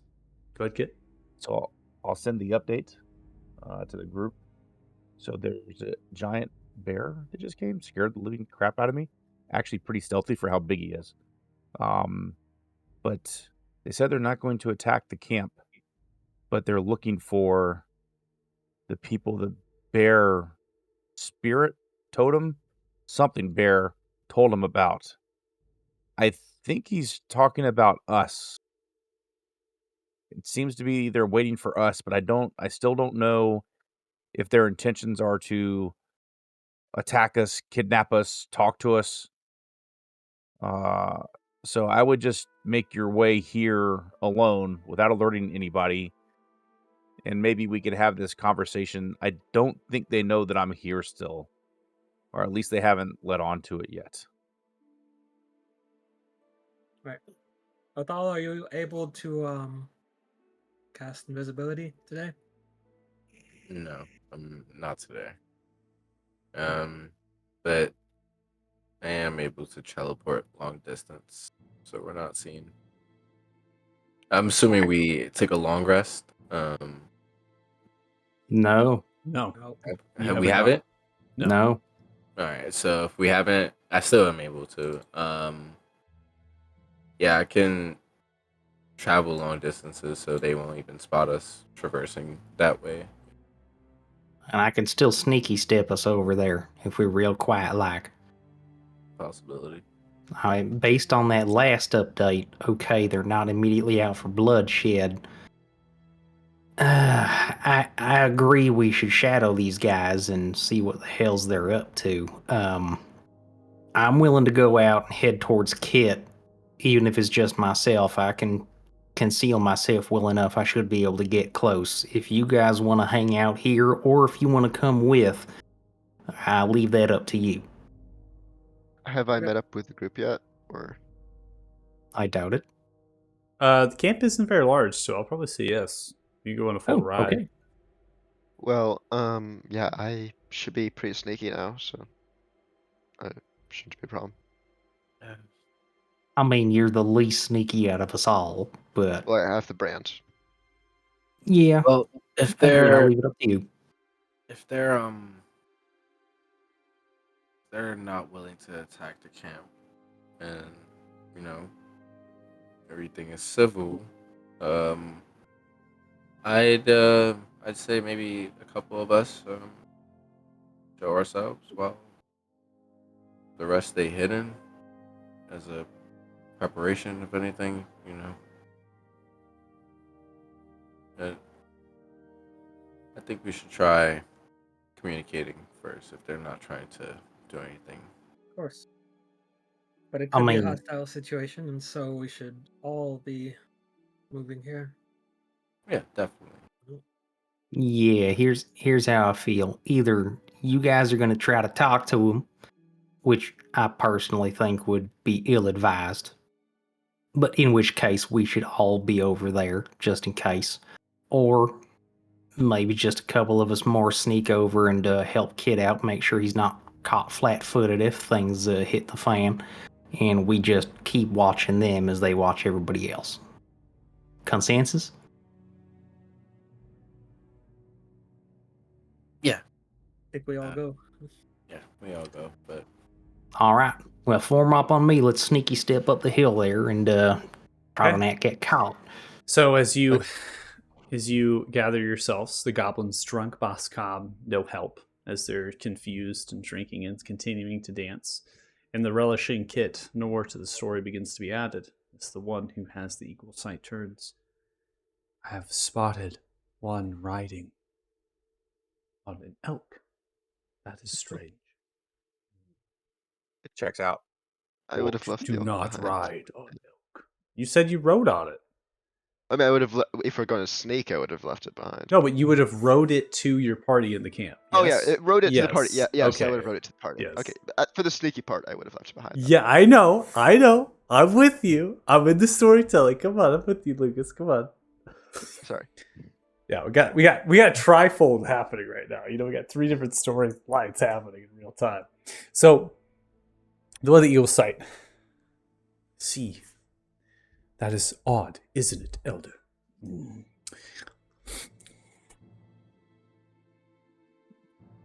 Because clans do not ride elk.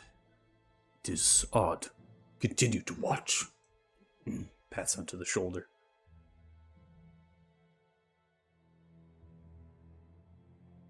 It could be the only thing that spares us. Keep watching. Keep waiting. Continue to look. All right, so you guys begin to move away from camp, and obviously doing it stealthily. Go ahead and make a stealth check. Real quick, can I cast a Pass Without Trace here? Yeah, that's fine. Cast the Pass Without Trace, and well, I'll just add the manual plus 10s. So 24. 38. 38. Oh my god, that was crazy. That'll do. Wow, that was almost as high as you could possibly get. Yeah. So you're using the tents, you're keeping to the shadows, you know, you're keeping an observance perhaps of cover and rain, and just like if they're over there, right, then we need cover over here, that sort of thing, so they can't see us. And you begin to pull yourselves away. And then you're going to hike up a trail, and then you're going to come back around on where Kit has been kind of directing you. I'm just going to say, Kit, you're almost like directing them a little bit with like markers and stuff. And Dirty Joe, you as well have a little bit of this. You took a mile around the campus, you know, in terms of, so you have an idea of perhaps what what Kit is saying, because it is one of those trails that these people are going to use to, these orcs, right? They're going to use to get into the High Orc. So you know that, right? You have that knowledge. You say, okay, so I have one of these. Okay, well, can I push it up there? That sort of thing. And now I'm going to go ahead and bring you all to the scene, because this is where you're going to come in at. And do be mindful of vision here. As we activate the scene.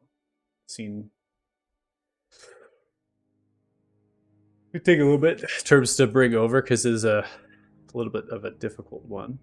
It's because it was made prior to a lot of like migration stuff. So I'll give you a chance to get over. I know you said there were some issues with invisibility. Well, the invisibility is just the invisibility spell condition. When it ends, it'll give you a chat message, and then it will also prompt like an error. So it doesn't mean anything to you if you all go invisible. It just means if the monsters go invisible, you actually will be like told that their invisibility ends. I'm gonna throw it on casters here, Israel and Othala. Okay. Yeah, it's fine for yourselves. You can totally use it. There's no error putting it on or anything. It works just fine. And then Lucas, I see you're lagging behind. You might have to give a refresh. Yeah. Didn't. Yeah.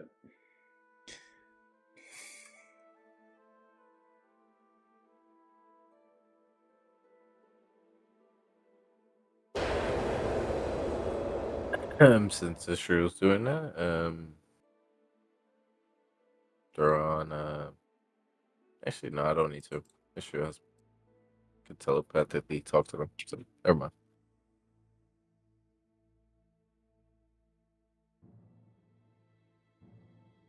So you're probably wondering, I can see this whole map.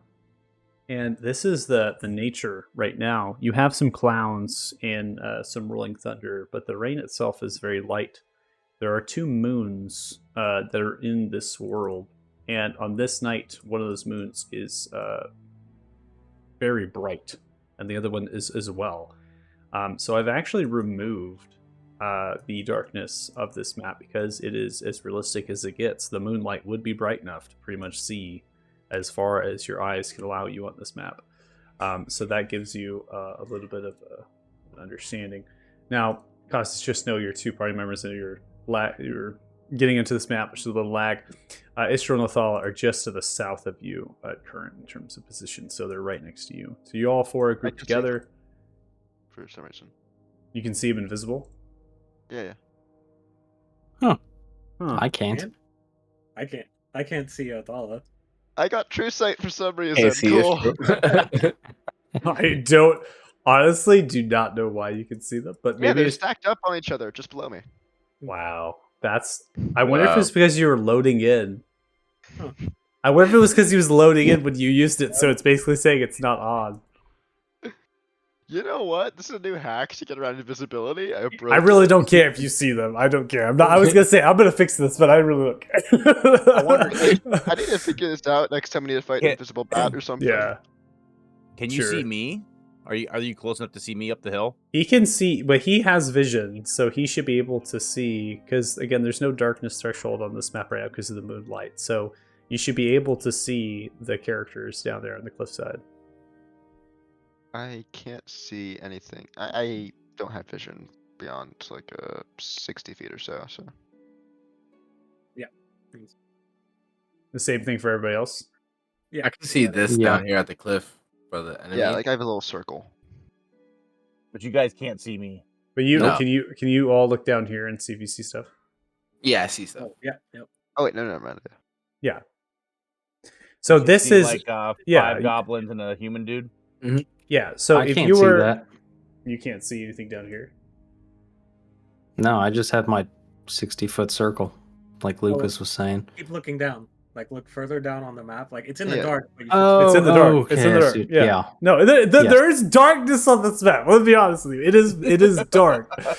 And if you do take a shot outside of your bubble, it will be at disadvantage because it is darkness, but you can see them. And so they're represented. Okay. I was zoomed in too far. Sorry. Yeah. Yeah, so It's I a cannot big see it's the a two big of map. them. That's why it like- was hard to load in. It's a big map. I can see them like they show up, but again, it's a dark map, like Yeah. dark characters. Yeah, so yeah. It's just like So again, trying to be as realistic. It is not pitch black out. There is literally 2 ginormous moons right now on a Venus-sized planet, and this is like coating the ground in moonlight. So you should be able to see their shadows, and it should be representative of them. But it will be difficult to get a shot off or any sort of action towards them if you attempt to do so. Your passive perceptions are really allowing you to see them. And at this point, they're also urging on the side that no one's really looking at them. So they are moving around more often in their positions than just outright stealthing. Okay. Okay. And yes, following Costas, I think I'm gonna move a little bit down the hill. so what's the plan now? You guys will hear from Kit. Are you getting close yet? Yeah, we're on the overlook right in front of the switchback, and we can see them down the hill a ways. They just seem to be milling around some rocks. Oh, good. So you came from the north, even better because they're all looking south. I am to the west of the human on the rocks. You probably won't be able to see me, but I'm waiting here to see what happens. I've heard them talking. They were watching the one right on the elk, they said. So they were looking for us. Okay. Should we approach them now, or? No, absolutely not. As far as we know, they are here for somebody else, and they just thought we were curious walking around camp. Let's post up here and just see what they do for a while. Okay. It's gonna get darker, just FYI. We only have an hour on this spell. Maybe watch them for a few minutes. See what their attention on. They look like they're just standing. If you approach, I would maybe one person approach and do it so you don't scare them. They Should were we looking approach at at all? me. They Yeah, of were course. looking Everybody at looks at Costas, you, yes. Costas. You stick out like a sore thumb everywhere you go. That's As Well, far as I the- still know, this is like somebody else's problem. We should probably not interfere. It has Well, been minutes. I would just say, Do you still see the rider of the elk? No. They are gone. But the okay, goblins, perhaps. The south east side of camp. Keep looking. You too. Tall. Leave. Fetch food. We will be here through the night. Towards the moons. Close the eyes. They hold their hand towards the moons as if to give thanks to them. To begin to move back with which they came, back into the mountains, perhaps to fetch some adequate food for this party. Okay, Alright. now they're separated. This is probably our best chance if we want to talk to them. so here's the deal. 2 left to get food. They're coming back. Don't know when. They're planning to be here all night. Once again, they were looking for the guy riding the elk. Right. Maybe Costa should go out. That's what I was gonna say. Athala and I are invisible. Joe, you're elusive. How Pretty about much invisible with a 38. I am Costas, good you at can what I approach do. and we'll go with you and keep an eye on it. And if things are okay, then we can reveal ourselves. But yeah, And they have no idea that I'm here still. Or at Yeah. least they haven't led on to I- knowing that I'm here. I think that's the good approach, especially since right now they're split up. If this might be our best chance to approach them for the entire night. All right, if that's what you guys want. Yeah, we'll Costas, accompany. hold on a second. I will accompany you. We'll sneaky step up until this path. Then I'm going to head eastward and hide behind that tree. We'll Okay. break on my command. All right. Those who are not Ready? invisible, I need you both to make stealth checks again. Okay. I don't think Oh, boy. Costas is trying to be stealthy, is he? Well, if you're not I'll trying to to be, stealthy. I I'll try to thought be you were. stealthy for a little bit, but not like the whole way. Just like a few feet, just so It that way I don't. yeah, like, it seemed touch- like you wanted to be stealthy on the way from the rocks to here, which is what I'm getting a stealth check for. Yeah, that's assuming- correct. I'm assuming now though you're not worried about it, right? I mean, as of the I'll point roll that it I up. break off and he's no longer within the sneaky step. Yeah. So I'm just interpreting that from the rocks to here, you're stealthing, and then you're going to break it as you kind of emerge around the cliffside as it's wrapping in this trail that's stamped down by the number of paths of the war mammoths and of the orcs, right? So that's what I'm interpreting. So I just need a stealth check for the distance to this point, and I don't need one from Mr. Othal because you're both invisible. Because they are being So- perceptive. They're like looking and trying to keep a watch, right? So you have an 18 here. And Yeah, at this that's point, with- go ahead. Never mind. I thought that was without the sneaky step. Yeah, that's I got you with the plus 10 already. So you then break your stealth from here. It does seem like the one on the rock notices you just slightly before you come into view. And it could be maybe their own vision, or perhaps, because remember, you're also in the darkness of space, right? So even there's moonlight, right? So there's concealment properties here of the rules. And you see that this one is standing tall now and turning. They then click. And there's the others that kind of grab themselves onto the rocks very quickly, and they turn their attention towards.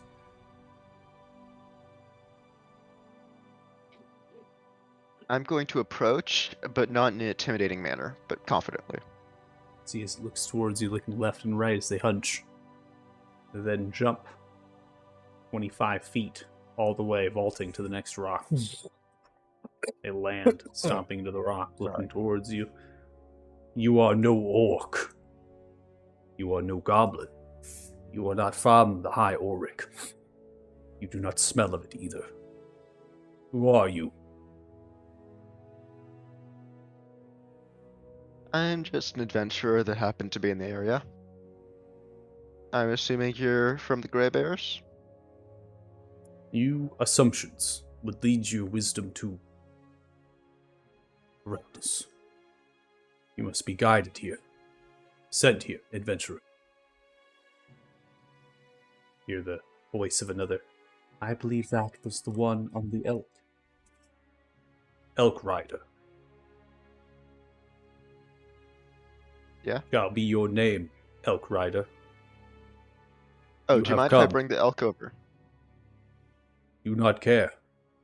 Okay, I'm gonna summon the elk to. I'm gonna tell the elk to come over. That worship and love beasts and praise themselves to their spirits are always welcome with us.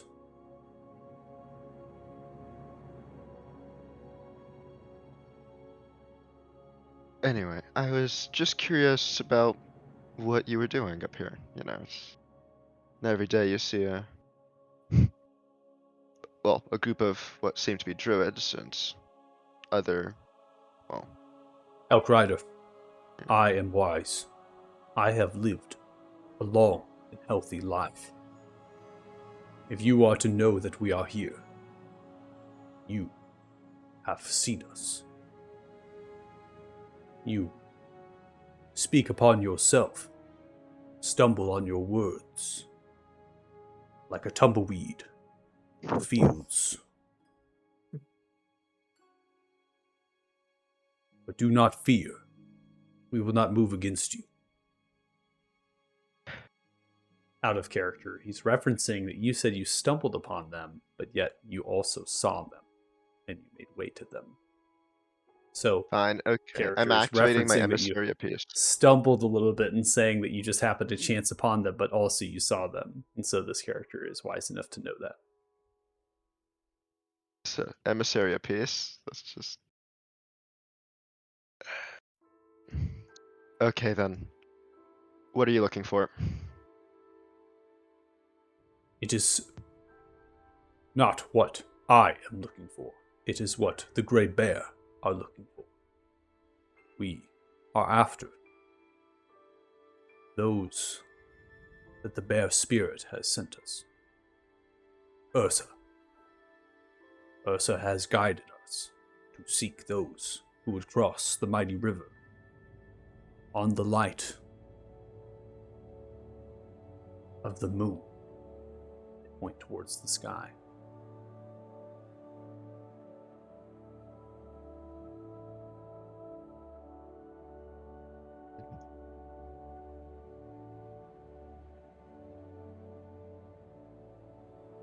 Why are you looking for those that cross the mighty river? There is much trouble in this land. It threatens our way of life. We are few. We are not enough.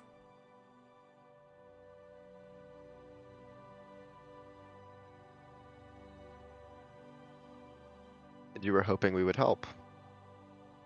There is not many that would.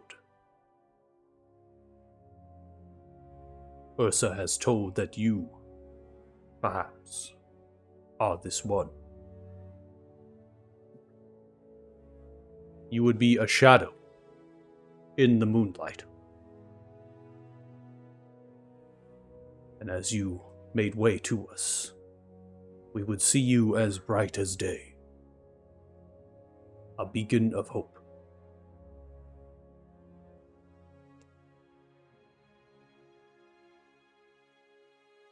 Okay, can you be more specific? What exactly do you need? You're being very vague. Like, you're saying your people are in danger. Just tell. Do you need someone killed? Is there like? Sees the elder, looks puzzled. I feel like that's where we're gonna end it because that's super funny. I feel like that's super funny. God. We gotta end it. We gotta end it there. I know. Oh too my good, dude. Oh my god. You're talking with all this wisdom right now, and I'm just like, just tell me the punchline, my man. I love it. All right, that's Oh my totally where God. we're gonna end it. Yeah, that's a good time. You haven't even asked this guy's name yet. You're just like, you want to kill somebody? I have an ability activated called Emissary of Peace. Yeah. It's like the Oh, Emissary man. of Peace. Yeah, did you need me to kill somebody? You just get a +5 to your persuasions, man. What are you persuading him to do? He's like so forthcoming right now. Emissary of peace. I'm bringing peace to you. Like he's like, I need some help, and you're like, what do you want me to do? Kill somebody? Be specific, man. Be specific. Like, I can't just stay in your tribe and be like a town guard for a few weeks. Like, do you need me to kill someone, kill something, kill a series of things? Like Like how all the options were killing. All the options are killing. None of them are. I just love it. Ursa has guided me, the light of the moon. You're like, do I kill somebody? Yeah, who do you need to stop there, buddy? Because you're like a very typical BG3 player, my man. And this is the redemption paladin in the group, right? Yeah. Yes. They You're just told starting me, what, to get it. a session ago to spare dragons. I love it. Uh-huh. Like Yeah. any oath of redemption paladin, I feel like it would have just been like, as soon as they said we need your help, would have been like, I will help you. There's like no questions that they would have asked, and you're just like, what do you want me to do? Who do you need dead? Oath You know, you go broken. kick somebody down some stairs or Oath something. It's good. broken. Okay, here's the reason I'm playing the Redemption Paladin, because my previous character was too evil. That is true. But That is you're doing a stealth. pretty The good job. stealth This was is so good. evil that You he came had out of your blocked stealth. You the did party. attempt to come towards them. The orcs did size them up that they have been a problem, and so you're now kind of coming at it very neutral in your approach, which is good. So can't fault it. All right. And you only offered to murder one person. Well, like, that's the thing. Again, like, Progress. There's a lot of progress with Costas today. In this, We're getting there. session. All right. Kid sitting there like, I stayed here the whole time, endangered myself for this. Yeah. Welcome to the Wayward ones. Hey, welcome to the party, buddy. This is just another Tuesday. We're called the Wayward Ones for a reason, okay? Oh man, this is great. So good.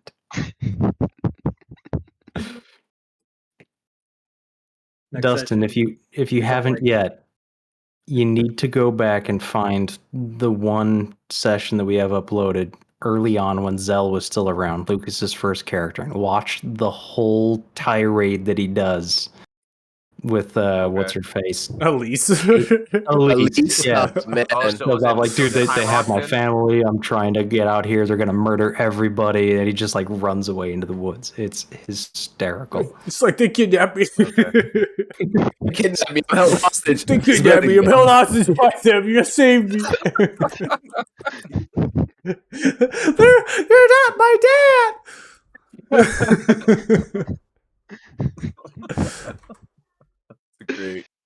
I swear I must have had like a panic attack during that session or something. I think you did. You just did. You just kind of we started had to going. we had to go to break for you to like get back to reality because you were like you're breathing heavy. You were like palpitating.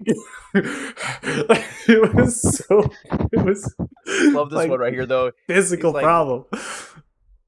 He's all this stuff, and he gives you all kinds of like little strings to pull out. You're like, all right, fuck it, man. Who do you want me to kill? Yeah. Just talking and stop with all those wisdom stuff. I can't figure it out. Who do you point me in a direction? Clearly, you're beyond my wisdom. Let's get to the picture. I'm tired of listening to these metaphors. What do you want?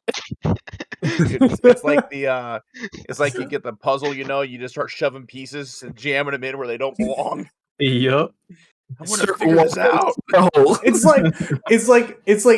almost like the typical like player response to a DM that's just like being super whimsical and like just the most amazing storytelling ever. You're just like, I don't care.